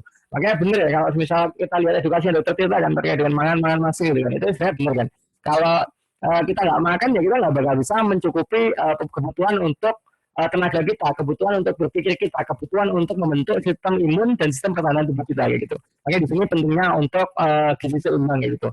Kalau teman-teman mungkin dirasa ini ya apa namanya susah secara finansial dan lain sebagainya, ya teman-teman mungkin bisa cari makanan-makanan yang dirasa cukup bergizi dan lain sebagainya dan itu satu yang apa ya bergizi dan murah kayak gitu namanya. Mungkin teman-teman tidak banyak jajan dan lain sebagainya, membeli di tempat sayur dan lain sebagainya dan masak pribadi itu bisa sebagai suatu jalan sih kayak gitu. Gitu sih. Tapi kalau misal emang finansialnya tidak mencukupi dan lain sebagainya yang bisa kita lakukan hanya kayak gitu. Dan di sini juga kita harus apresiasi pemerintah sih, karena di sini kan memberikan bantuan kan. Kemarin kalau dari press release-nya dari Pak Luhut itu kan memberikan bantuan kalau nggak salah 600.000 per kepala atau per orang, aku nggak tahu sih itu lebih lanjutnya itu. Kita apresiasi pemerintah terkait dari itu gitu. Nah di sini sebenarnya untuk makanan-makanan tadi yang membentuk sistem imun tubuh tadi kan ada banyak kan. Di sini mungkin kalau kita cari-cari yang murah aja gitu kan. Yang penting kan sebenarnya semua ini apa ya pembentukannya kan terpenuhi gitu kan. Misal nih kita cari vitamin A nih. Misal dirasa hati sapi terlalu mahal dan lain sebagainya, kita kan bisa menggunakan wortel, kita bisa menggunakan uh, uh, kangkung dan lain sebagainya, telur dan sebagainya yang dirasa murah kayak gitu. Nah kalau teman-teman mau cari simpelnya sih, yang ada vitamin dan juga ada zat-zat yang penting itu cari aja di telur gitu. Tapi ya harus dilihat batasannya juga. Telur itu batasan konsumsinya seberapa sih dan lain sebagainya itu nanti teman-teman bisa cari pribadi. Karena di sini mungkin ini ya apa namanya teman-teman kan tadi ya sudah paham terkait digital ya, digital ya. Teman-teman bisa cari pribadi. Di sini aku cuma sebagai pengantar aja gitu. Jadi memberikan pengantar untuk lebih lanjutnya nanti bisa teman-teman cari sendiri gitu. Nah, mungkin itu kan. Terus habis itu salah satu media apa ya yang didapatkan dari uh, yang kita dapatkan gratis adalah vitamin B, vitamin B3 gitu. Itu bisa dapat dari sinar matahari kan, gitu kan. Nah, itu teman-teman bisa lakukan kurang lebih mungkin dari jam 6 sampai jam 9 dan juga habis asar nih, habis jam 15 sampai jam 6 sore itu bisa kalian gunakan. Itu sebenarnya 15 menit aja, 15 menit per seminggu itu 3 kali selama 15 menit tiap harinya itu udah cukup giginya udah cukup kayak gitu untuk membentuk suatu vitamin B3 kayak gitu. Karena di situ kan kalau kita bicara terkait dengan penjelasannya kan itu kan ada sinar matahari kan mengandung UVB kan, UVB terus habis itu ditangkap dan juga itu bisa mengubah kolesterol ke vitamin D3 gitu kan. Jadi nanti bisa merasa jadi vitamin D3 gitu. Nah itu nanti sebagai salah satu langkah aja. Kalau teman-teman nanti ini sih apa namanya kayak ini sebenarnya kebutuhan vitamin dan lain sebagainya mungkin dari vitamin D nggak tercukupi karena biaya dan lain sebagainya teman-teman bisa lakukan ini dan juga nanti bisa kalian aplikasiin sendiri nih kayak gitu terkait dengan hal ini tadi teman-teman bisa dapetin vitamin dari mana, vitamin C dari mana, vitamin E dari mana, vitamin dari mana dan lain sebagainya.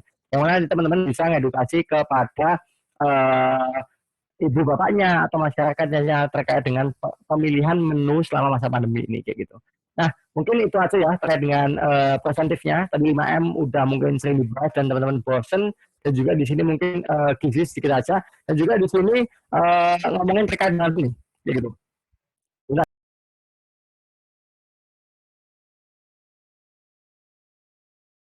Kita bicara terkait dengan vaksin aja kita bicara terkait dengan vaksin. Karena kalau kita bicara terkait dengan vaksin ini kan sebenarnya udah masif tadi ya, dan hampir 30% tuh masyarakat Indonesia udah divaksin kan. Jadi ini mungkin salah satu guru kita ya. Kalau misal dulu teman-teman nganggap ini suatu musuh dan lain sebagainya, justru kalau sekarang ini sebagai ini sih pahlawan yang bisa mengedukasi masyarakat, terutama pengikut-pengikutnya gitu kan. Dulu itu sempat mencanangkan atau istilahnya mengedukasi apa ya, istilahnya memberikan informasi terkait COVID itu adanya endos COVID dan lain sebagainya. Tapi sekarang beliau udah mau divaksin gitu kan. Dan menurutku ini suatu ini sih apa ya gerakan yang besar sih yang mana bisa memberikan kesadaran terutama bagi pengikut-pengikutnya yang mana misal belum percaya COVID dan lain sebagainya dan juga masih percaya dengan konspirasi dan lain sebagainya gitu. Ini suatu contoh aja dan juga bahasanya jaringannya udah divaksin gitu loh. Maksudnya kalian kapan gitu kan? Kalau jaringan sudah divaksin yang notabene dulu mengembokan bahwasanya tidak perlu vaksin dan lain sebagainya itu udah divaksin sekarang kalian kapan gitu loh? Masa mau nunggu siapa lagi sih? Mau nunggu sampai kapan lagi untuk divaksin kayak gitu? Next. Dan juga di sini sebenarnya kalau vaksin ya kita bicara dengan vaksin terkait dengan vaksin itu utamanya terkait dengan vaksin adalah pembentukan antibodi ya itu. Jadi nanti yang perlu aku tekanin sekali lagi adalah antibodi itu terbentuk bukan hanya karena vaksin gitu kan. Antibodi itu sebenarnya terbentuk bisa karena infeksi alamiah, bisa karena vaksin dan juga perlu digarisbawahi lagi bahwasanya dalam pembentukan antibodi tersebut itu perlu yang adanya gizi. Jadi gizi seimbang contohnya tadi untuk membentukkan antibodi tadi dibutuhkan vitamin-vitamin itu nanti dibutuhkan untuk pembentukan antibodi gitu kan. Apa makanan-makanan itu dibutuhkan untuk membentukkan antibodi kayak gitu. Makanya nanti di sini ya itu tadi benar edukasinya adalah menggunakan masker gitu kan. Selain kita mendapatkan vaksin, selain kita menerapkan prokes dalam menggunakan masker itu kita juga wajib makan dan dengan gizi seimbang kayak gitu. Nah di sini mungkin teman-teman ini ya agak bingung ya, ada yang mungkin agak bingung terkait dengan vaksin sebenarnya di Indonesia ini kan banyak ya. Maksudnya kita sebenarnya harus pilih yang mana sih gitu kan. Kita harus kalau aku bisa memilih yang mana dan sebagainya gitu kan. Nah yang perlu aku garis bawahi di sini adalah sebenarnya kan banyak ya platform mereka mempunyai aplikasi dan juga efektivitasnya masing-masing gitu. Dan di situ kalau menurutku kalau kita sebagai masyarakat umum kita nggak perlu nih mikirin vaksinasi itu efikasinya seberapa, efektivitasnya seberapa dan sebagainya. Yang penting kita segera vaksin aja gitu kan. Karena di sini kan kalau kita bicara terkait dengan vaksin ya, vaksin itu kan ini ya, kita sebenarnya kalau aku bicara terkait dengan pandemi sekarang ini ya, itu kita cuma di resiko terpapar COVID untuk dan mendapatkan infeksi alamiah atau kita mau vaksin gitu kan. Nah, sebenarnya dua pilihannya itu sih kayak gitu. Nah, karena di sini kan kalau kita ketahui terkait dengan infeksi alamiah ya. Kalau infeksi alamiah kan berarti kan kita terpapar virus dan terkena infeksi dan lain sebagainya. Itu biasanya lebih ke mengarah ke gejalanya itu random gitu. Kita bisa gejala ringan dan sampai gejala kritis. Gejala ringan, sedang, berat, kritis itu kita bisa ada kemungkinan ke situ gitu. Tapi kalau dengan vaksin, kita mungkin hanya mengalami gejala-gejala KIPI aja gitu atau kejadian ikutan pas imunisasi yang mana kenapa kalau kita harus vaksin dan lain sebagainya, dan juga mungkin kalau teman-teman sudah aware ya terkait dengan antibody ya. Jadi kalau misal teman-teman tahu bahwasanya pembentukan antibody dengan infeksi alamiah itu nggak ada tolak ukurnya gitu. Bahkan ada yang bisa gejala sedang itu antibody yang terbentuknya itu rendah. Ada juga gejala ringan itu sampai antibodinya itu dalam pemeriksaan antibody dan sebagainya itu nggak terdeteksi dan lain sebagainya itu bisa gitu. Tapi kalau kita dengan vaksin dan lain sebagainya itu kan kita lebih meminimalisir gejala yang akan datang, yang akan menimpa kita, dan juga di sini kita ini ada patokannya nih, ada patokannya mungkin sebenarnya beda-beda ya. Kalau misal Moderna mungkin antibodinya lebih banyak, kayak gitu kan, sampai ribuan titernya dan lain sebagainya. Kalau Sinovac dan lain sebagainya itu nanti menyesuaikan dengan platform vaksinnya masing-masing. Tapi yang perlu aku garis bawahi di sini adalah vaksin sebenarnya untuk vaksin yang beredar di Indonesia mungkin ada yang menyebutkan 6 platform, ada yang menyebutkan 7 platform itu sudah mendapatkan izin edar dari BPOM dan juga sudah mendapatkan istilahnya EUA atau emergency apa ya, itulah authorization gitu. Jadi misalnya udah dapat izin lah untuk penggunaan secara emergency gitu. Jadi teman-teman nggak perlu takut, dan juga di sini kalau misalnya kita ngelihat ini ya apa namanya uji klinisnya. Jadi vaksin yang masuk di Indonesia itu udah sampai uji klinis tahap 3. Yang mana kalau kita lihat uji klinis tahap 3 kan itu kan menempuh berbagai tahapan ya. Yang pertama ada uji preklinis, kita udah coba nih ke hewan. Terus itu uji preklinis 1, itu kan terkait dengan keamanan. Bahwasanya kita kalau misal kita mendengar dari penelitian-penelitian itu bahwasanya vaksin-vaksin yang masuk Indonesia itu udah dirasa aman gitu, karena udah lulus uji klinis tahap 1 dan juga dilanjutkan tahap 2, tahap 3 gitu. Kalau tahap 3 ini kan lebih ke ini ya, efikasi ya. Jadi seberapa efikasinya itu seberapa sih kayak gitu. Seberapa bisa sih vaksin ini menurunkan apa ya, istilahnya menurunkan resiko atau mencegah sakit berat pada COVID dan lain sebagainya kayak gitu. Itu sih. Jadi nanti kalau misal teman-teman dibingungkan dengan pilihan vaksin, menurutku ya udah vaksin yang aja gitu. Karena kalau misal teman-teman nyari vaksin pilihan teman-teman, platform pilihan teman-teman yang harus perfect nih, harus efikasinya 95 nih, harus efikasinya 94 nih dan lain sebagainya, teman-teman kelamaan gitu. Dan sampai ke tahap mencari vaksin yang ada itu kan teman-teman nggak tahu nih bakal terpapar atau enggak gitu kan. Jadi masih tetap ada resiko terpapar dan lain sebagainya kayak gitu. Itu sih mungkin yang aku jelasin di sini, dan juga bahwasanya untuk vaksin yang beredar di Indonesia sudah mendapatkan izin MUI, yaitu adalah halal, terutama untuk yang beragama Muslim kayak gitu. Mungkin next ya. Ini mungkin terkait vaksin udah. Kalau info vaksin, teman-teman mau cari info vaksin sebenarnya nanti ada di ini ya, website ini ya. Jadi ada teman-teman bisa akses di covid19.go.id /vaskes vaksin. Jadi nanti teman-teman bisa cari di situ. Bahkan nanti teman-teman bisa cari provinsinya di mana, kabupatennya di mana, kotanya di mana, dan sebagainya. Nanti akan menunjukkan bahwasanya di situ ada vaksin gitu. Dan nanti teman-teman bisa menghubungi telepon atau nanti bisa menghubungi alamat yang tertera di situ gitu. Ini adalah suatu kebijakan apa ya, istilahnya suatu kebijakan pemerintah yang harus kita apresiasi juga. Dan juga teman-teman kalau mencari vaksin itu bisa nyari di info vaksin yang ada di IG dan lain sebagainya gitu. Nah ini mungkin kalau yang teman-teman di sini kan udah bisa akses ini semua ya, akses vaksin dan lain sebagainya. Karena teman-teman kan udah paham ya terkait dengan digital dan lain sebagainya. Gitu. Terus habis itu di sini juga pemerintah juga tekan kerjasama dengan 11 platform telemedicine. Jadi teman-teman kalau misal mau telemedicine dan sebagainya, teman-teman ini sebagai generasi Z ya, yang mana digital tadi, dan juga ini ya apa namanya generasi yang tadi nggak ada batasnya gitu kan, teman-teman bisa akses juga di sini.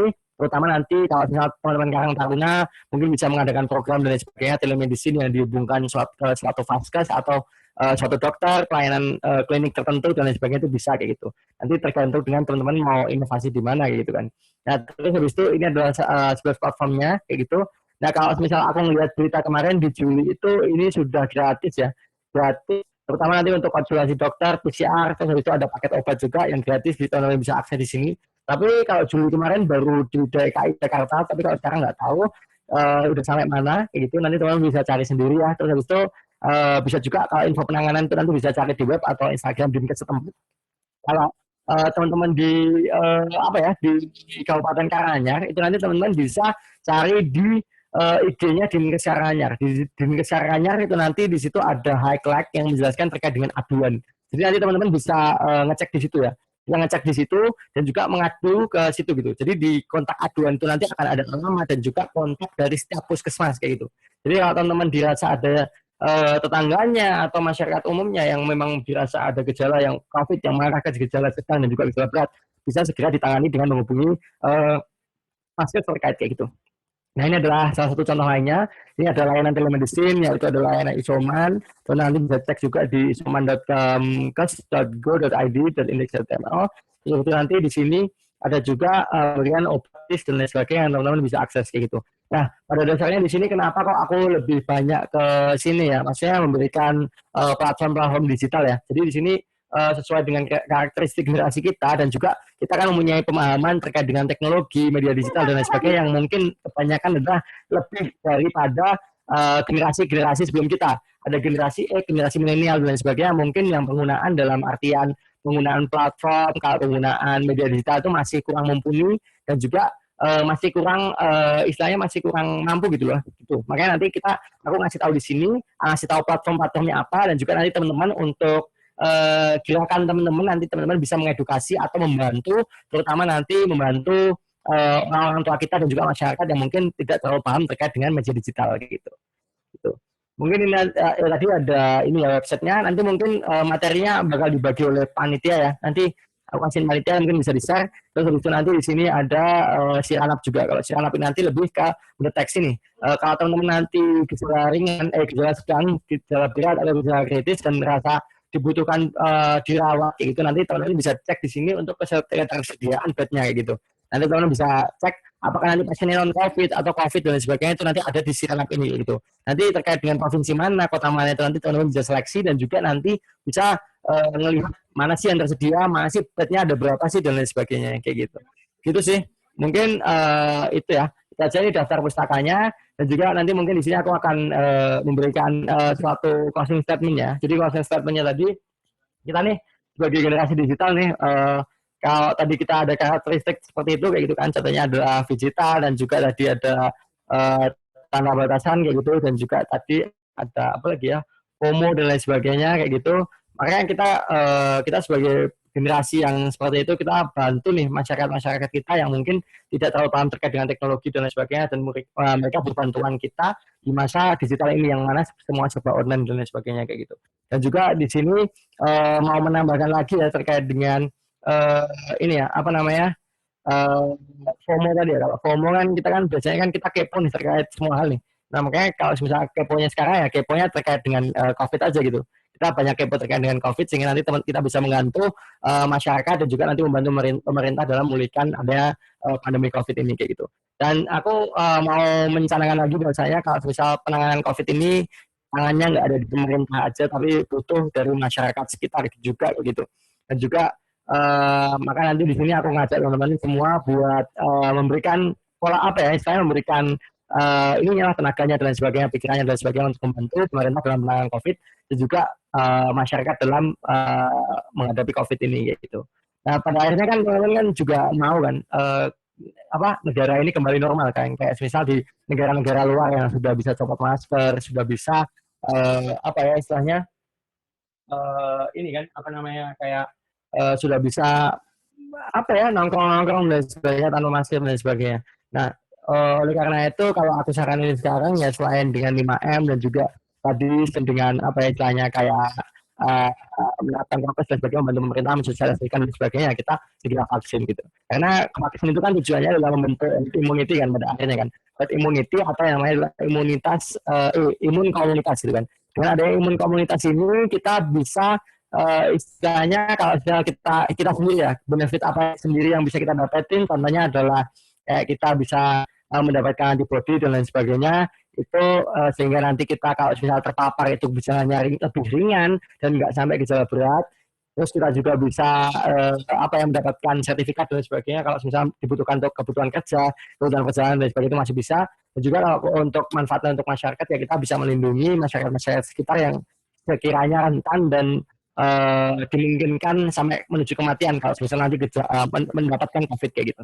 Nah mungkin itu saja sih kalau ayo segera vaksin dan juga ini ya apa namanya nggak usah pilih-pilih vaksin lah gitu.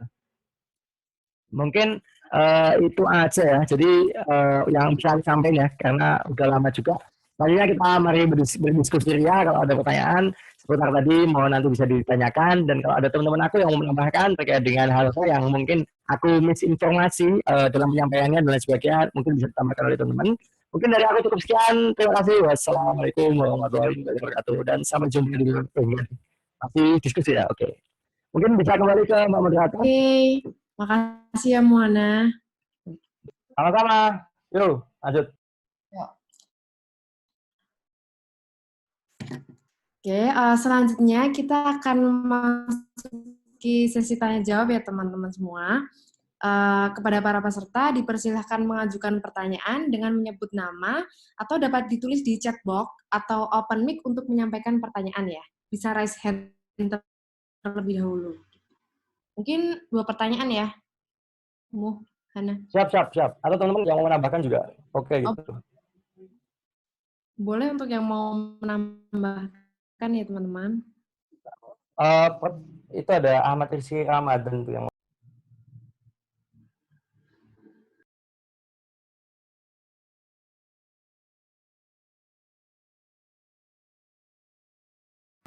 itu ada yang mau tanya Zul.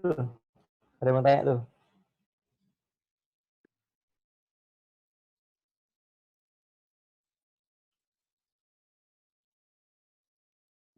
Zul, Ahmad Rizky itu mau tanya kayak.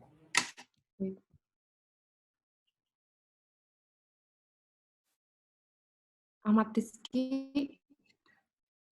Iya, Ya, boleh Mbak mau bertanya. Suara saya udah masuk belum?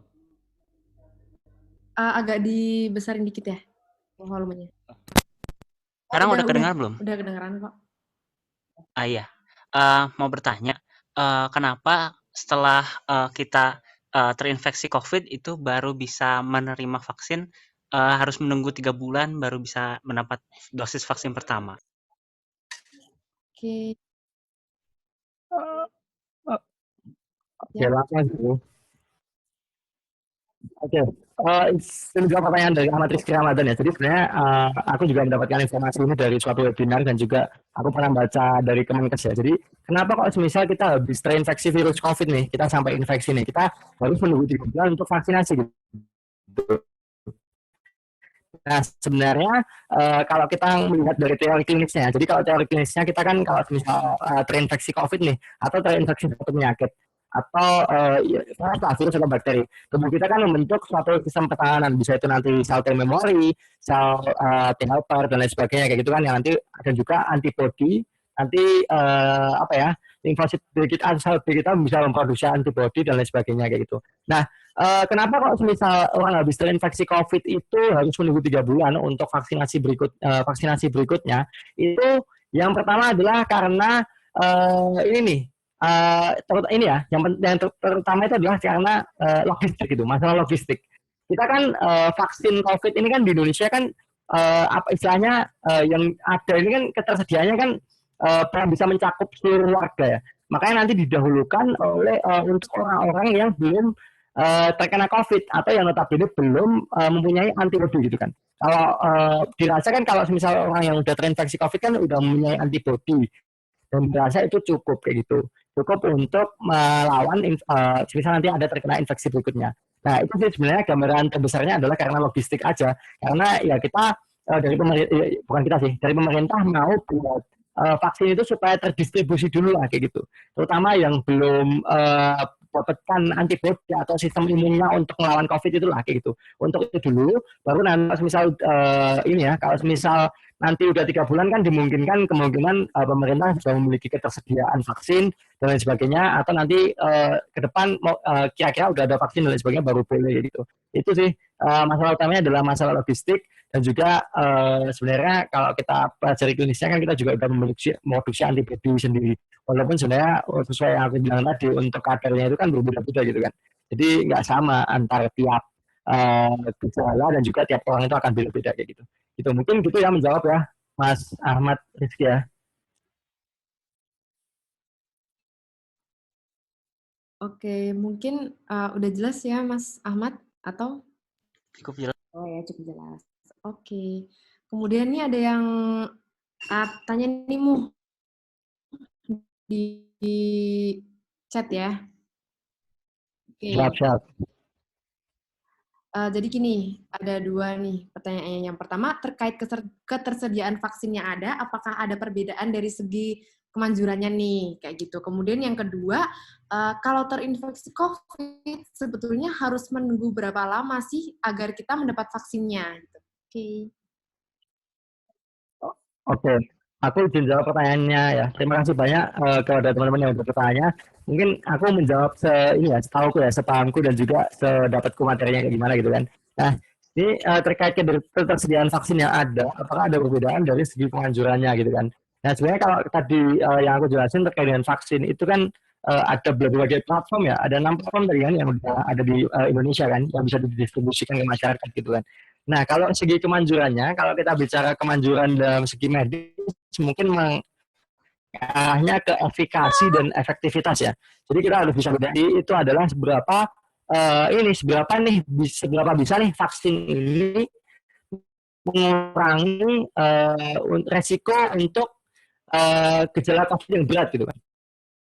Kayak gitu. Jadi penelitiannya kalau efikasi ini dia membandingkan nih antara yang satu diberikan vaksin itu dan satu diberikan placebo atau vaksin palsu gitu kan. Pasti bukan vaksin palsu sih, kayak placebo itu nggak ada efek kayak vaksin gitu kan.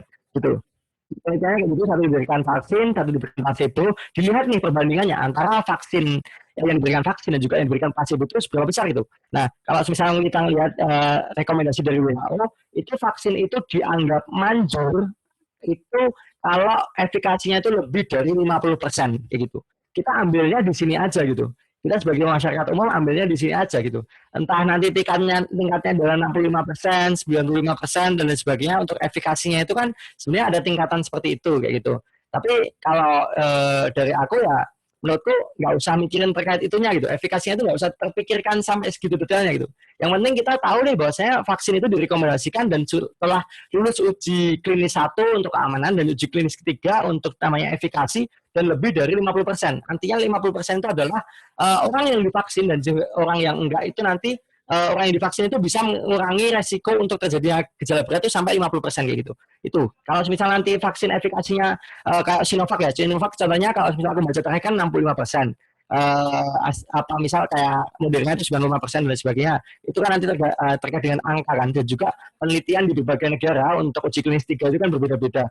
Makanya sih kalau misal dari aku untuk kemanjurannya ya kita lihat kalau misal udah lolos dan udah setuju ya, berarti efikasinya udah lebih dari 50% dan itu bisa digunakan gitu aja. Kita nggak perlu ribet mikirin platformnya apa, dan yang penting adalah kita karena kita di sini emergency ya segera vaksin aja tanpa memperhatikan apa itu platformnya untuk masalah efikasinya. Tapi kalau masalah kayak semisal adanya kontraindikasi atau ada penyakit komorbid dan sebagainya, itu harus disesuaikan dengan platform vaksinnya kayak gitu. Terus habis itu yang kedua ya langsung aja ya. Kedua, kalau terinfeksi COVID sebenarnya harus menunggu berapa lama agar bisa mendapat vaksin. Jadi kalau dari penemuan yang terbaru, kalau misal nanti dia belum pernah sama sekali mendapatkan vaksin COVID, itu harus menunggu setelah 3 bulan. Setelah 3 bulan dia terkonfirmasi positif, dia harus menunggu 3 bulan dulu baru dia boleh mendapatkan vaksin gitu. Tapi kalau dia vaksin pertama dan juga dia habis vaksin pertama terpapar, itu nanti dia atau terinfeksi COVID, dia nanti harus menunggu 2 minggu untuk vaksin dosis keduanya gitu. 2 minggu setelah terinfeksi kayak gitu. Mungkin itu aja. Terus habis itu mungkin aku menambahkan dikit ya. Kenapa kok misal mungkin dirasa teman-teman ada yang masih janggal ya. Kenapa sih anjing kok apa ya kayak kita udah vaksin nih, tapi kok masih bisa terpapar dan lain sebagainya gitu kan. Nah, aku mau bicarain terkait dengan sains itu tadi gitu. Jadi sebenarnya sains itu nggak ada yang saklek iya atau tidak gitu loh. Maksudnya kita kan ada data dan juga ada penelitian-penelitian dan kita sebenarnya kalau melihat sesuatu itu kayak berdasarkan ini aja apa namanya kayak pasangannya aja gitu kan. Jadi kalau misal orang yang udah divaksin tuh masih bisa resiko terkena COVID atau enggak sih? Ya jawabannya adalah masih bisa gitu kan. Karena di sini kan vaksin itu kan cuma salah satu langkah preventif dan untuk membentuk sistem pertahanan tubuh kita dan lain sebagainya gitu kan. Kalau kita lihat kasus yang lainnya, misalnya kalau dulu ada orang mikir kalau misal kena cacar itu udah sekali aja nggak bisa kena lagi gitu kan. Itu sebenarnya mungkin adalah karena yang infeksi cacar pertama itu kan dia bergejala karena dia sistem imunnya belum mengetahui dan juga untuk paparan kedua itu kita udah punya sistem imun gitu jadi udah bisa ngelawan itu semua gitu walaupun sebenarnya ada kasus-kasus juga yang bisa terulang kembali. Nah kasusnya itu sama dengan COVID gitu, sama dengan cacar itu tadi gitu kan.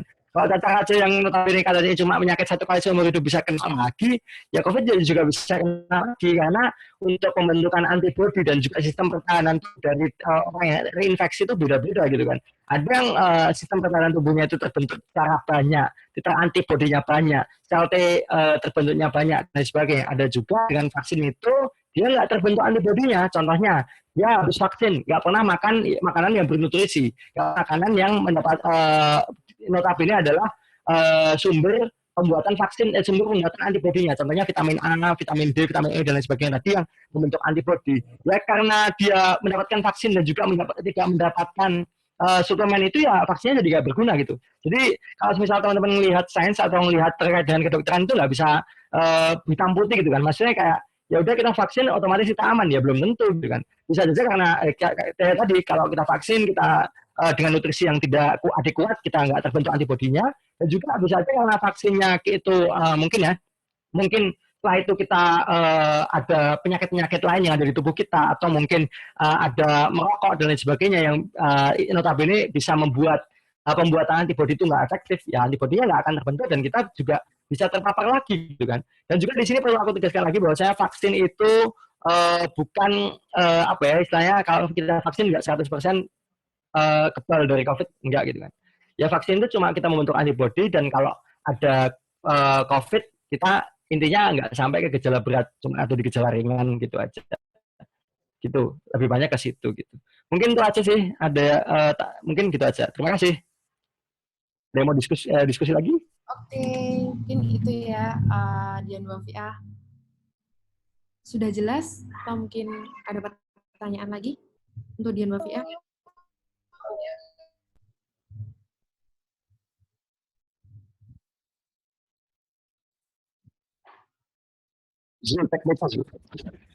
Gimana Mu?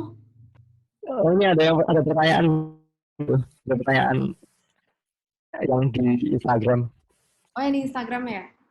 Bacain sekalian aja lah ya. Iya. Ini sih sebenarnya hampir sama dengan ini sih yang tadi aku jelasin sih. Ada yang tanya nih, kalau udah COVID bisa COVID lagi nggak dan kemungkinannya seberapa gede? Kalau COVID lagi ya bisa COVID lagi gitu kan?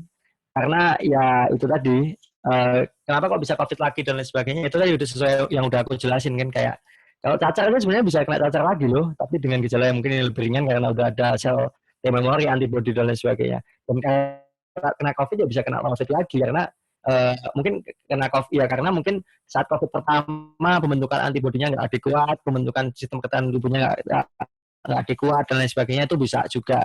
Dan juga mungkin bisa juga karena ini ya apa namanya COVID yang kena di selanjutnya itu variannya beda itu aja dalam strand RNA-nya itu beda aja gitu kan. Makanya nanti bisa terkena lagi gitu kan.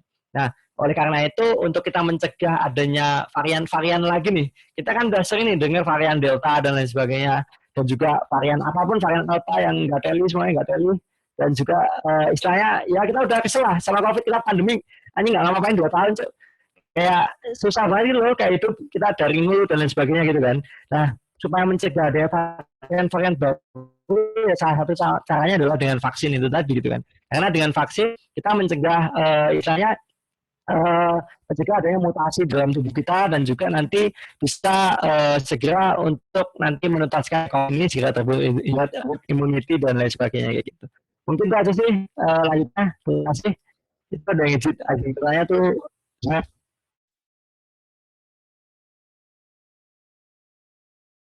Oke.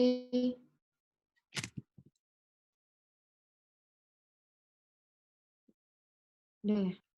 Faiz Ramadhani. Oke, izin bertanya. Boleh ya? Pertanyaan terakhir ya.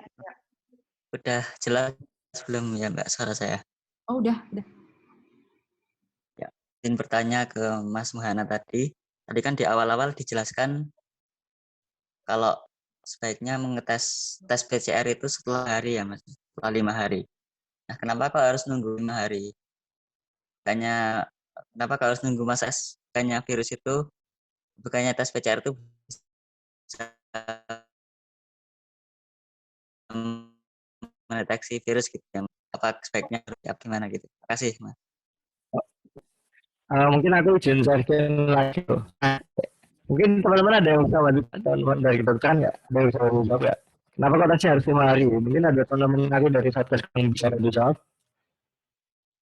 Atau tesnya harus 5 hari dan lain sebagainya. Gitu kan.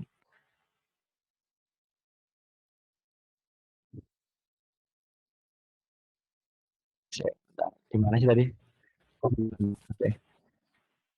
Nah, ini ya, apa namanya? Aku mau ini aja sih, kayak ngejelasin terkait dengan hal ini lagi sih. Gitu. Kenapa kok harus tesnya 5 hari dan lain sebagainya gitu kan? Nah, sebenarnya kalau mau balik lagi terkait dengan tes itu kan sebenarnya gold standarnya atau pemeriksaan bakunya adalah PCR gitu kan. Sebenarnya, oh, boleh kan? Ya, itu. Nah, itu mungkin dari Rizky Ramadan tuh juga viralnya masih terlalu rendah ya, kayak gitu, deteksi alat PCR dan sebagainya kayak gitu.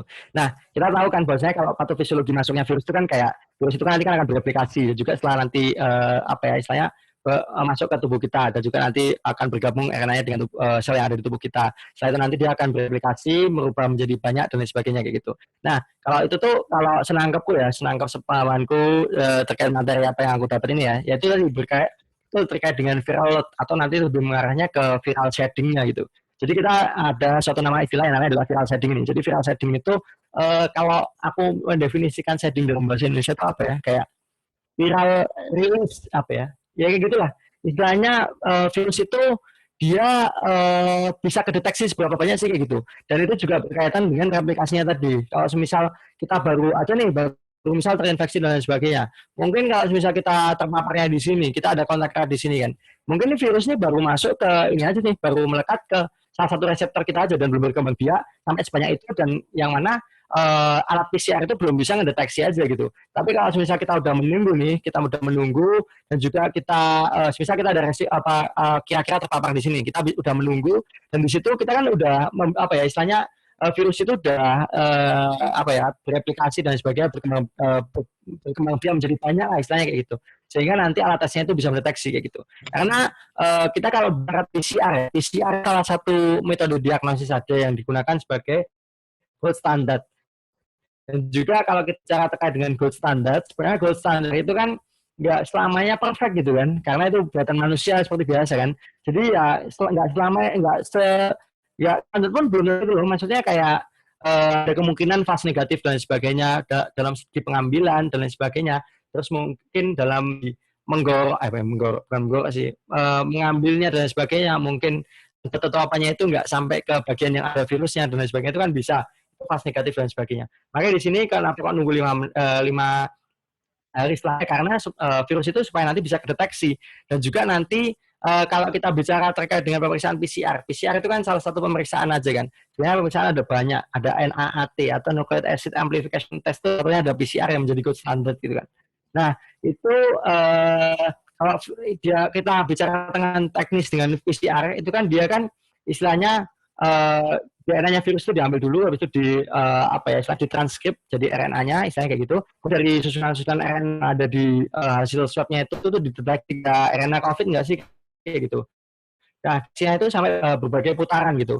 Misal nanti dilihat putaran berapa dan lain sebagainya itu namanya adalah city value itu kan. city value gitu. Nah, sebenarnya untuk klasifikasian gejala positif dan sebagainya itu kan dari city value itu gitu. City value itu seberapa banyak putaran sih sehingga nanti COVID itu bisa kita deteksi itu. Seberapa banyak perbanyakan sih sampai COVID itu terdeteksi gitu kan. Itu adalah city value itu kayak gitu.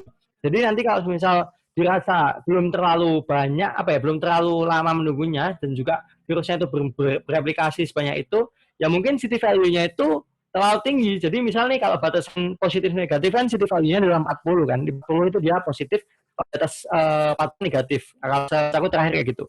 Mungkin kalau misal kita periksa baru 3 hari setelah itu mungkin city value-nya 50, dia udah kedeteksi COVID tapi baru keputaran ke 50 dan lain sebagainya. Dan itu nggak masuk ke klasifikasi positif gitu. Nah itu nanti bisa false negatifnya di situ kayak gitu. Makanya di sini dianjurkan untuk 5 hari setelahnya karena di situ virus shedding-nya itu maksudnya istilahnya kayak gitulah. Istilahnya kayak gitu. Dan juga di sini kalau kita ngelihat yang ini sumber yang itu juga di sini itu saat gejala awal ya sekitar 5 sampai 7 hari. Kayak gitu. Mungkin itu menjawab aku kayak gitu sih. Jadi kalau ada yang lebih paham mungkin bisa disampaikan gitu. Saya mungkin Oke, mungkin ada yang mau menambahkan, teman-teman? Teman-teman mana?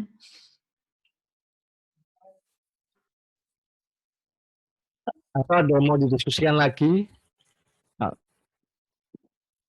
Terima kasih Mas sudah menjawab. Oh iya, Mas Faiz. Makasih ya buat pertanyaannya. Aku mau tanya dong. Ya. Jadi aku tuh ada teman, dia kan sebelumnya pernah kena COVID. Nah, setelah itu kan dia mau operasi, kan diharuskan untuk PCR kan. Terus ternyata dia positif.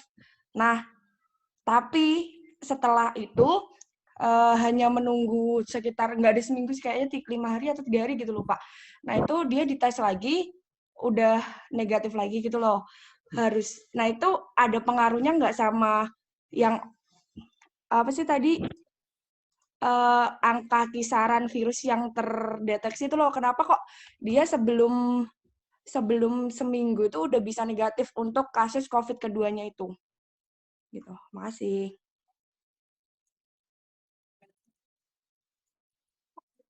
Oke, makasih. Langsung dijawab aja ya, Mo. Aku mau izin bertanya balik. PCR antigen atau apa? Terus saat diperiksa gejalanya itu kalau COVID-nya ya, maksudnya bukan gejala penyakit yang lain. Gejala penyakitnya itu gejala sedang atau gejala berat? Gitu. Dijelaskan sih kayaknya dia swab PCR kayaknya dia tuh kayak PCR. Terus habis itu kan dia mau operasi buat usus buntu kan. Nah, setelah positif itu terus kemudian sebelum seminggu tuh dicek lagi dia udah negatif gitu.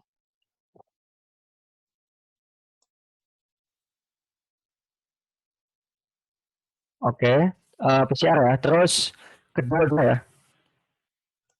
Iya, kedua. Terus gejalanya ringan atau berat? Aku masuk klasifikasi yang tadi. Nah, kalau dari ceritanya tuh dia yang kedua itu nggak ada gejalanya malah. Kayak orang tanpa gejala gitu. Oh, oke. Nah, aku izin jawab ya, mungkin kalau gejala sedang, gejala berat, ya. Gejala sedang, gejala berat, gejala ringan gitu. Nah, ini sih sebenarnya kalau kita ngelihat dari PCR dan sebagainya gitu kan. Nah, sebenarnya kalau kita ngelihat dari pemeriksaan gitu-gitu kan sebenarnya kalau kita klasifikasi positif tadi kan balik ke city value-nya kan. Maksudnya city value-nya itu seberapa dan kayaknya dia masuk ke positif atau enggak gitu kan. Nah, kalau sepengalamanku kayak gitu tuh kalau orang dengan gejala ringan atau bahkan tanpa gejala dan lain sebagainya itu dia bisa sampai ke ini sih beberapa hari aja udah nggak terdeteksi dan lain sebagainya kayak gitu kan buat virusnya gitu. Tapi kalau beda dengan orang gejala sedang, gejala berat dan lain sebagainya itu ya dia masih terdeteksi atau mungkin bahkan bisa long COVID dan juga masih bisa terdapat debris atau sisa-sisanya kayak gitu. Nah mungkin kayak gitu aja sih. Atau mungkin dari saat pemeriksaan awal aja udah city value-nya udah tinggi gitu. Maksudnya udah tinggi, maksudnya udah mendekati 40 yang notabene secara tidak langsung menunjukkan bahwasanya buat mendeteksi virus saja itu susah gitu, maksudnya ya walaupun ini kalau bahasa medisnya belum menjadi indikator ya, tapi kalau secara tidak langsung menunjukkan bahwa virusnya dikit dan juga virusnya dikit lah istilahnya kayak gitu, gitu sih. Mungkin bisa karena itu dan juga saat pemeriksaannya udah nggak ada aja gitu, karena dia gejala ringan, gejala atau nggak bergejala kayak gitu. Pengalamanku kayak gitu sih, gitu. Oke, makasih ya atas jawabannya. Oke, udah jelas ya buat Kak Hilmina.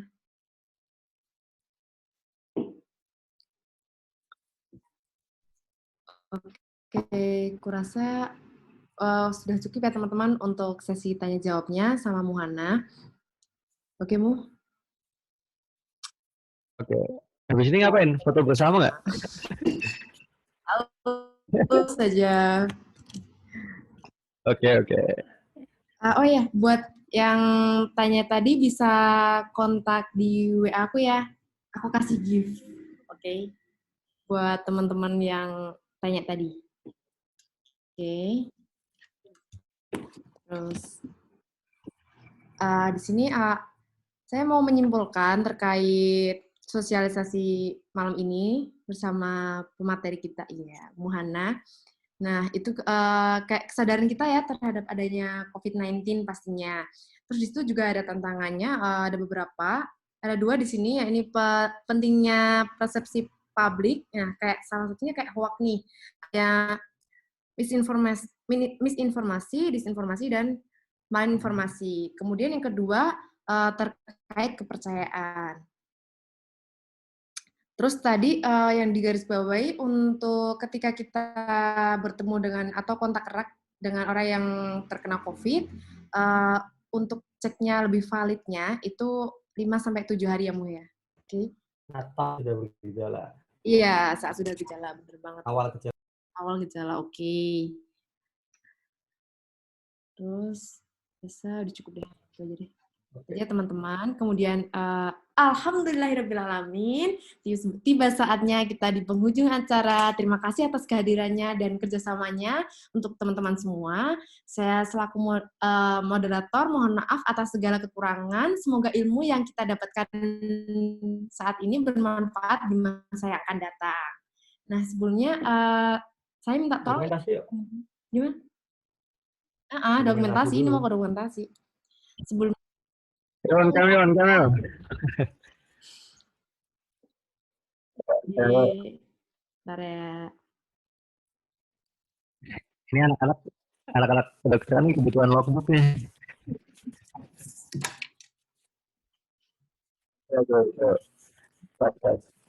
Oh ya, yang mungkin dari teman-teman yang dari luar ya, yang mau diskusi-diskusi lebih lanjut atau mungkin sesuatu yang mungkin tambahan dan lain sebagainya, mungkin bisa DM ya, ada betul. Dan saya nanti kita diskusi di situ gitu. Oke, mungkin itu aja. Lanjut. Foto dulu. Panen yang lain belum mau online ya. Oke, wait. Pacaran.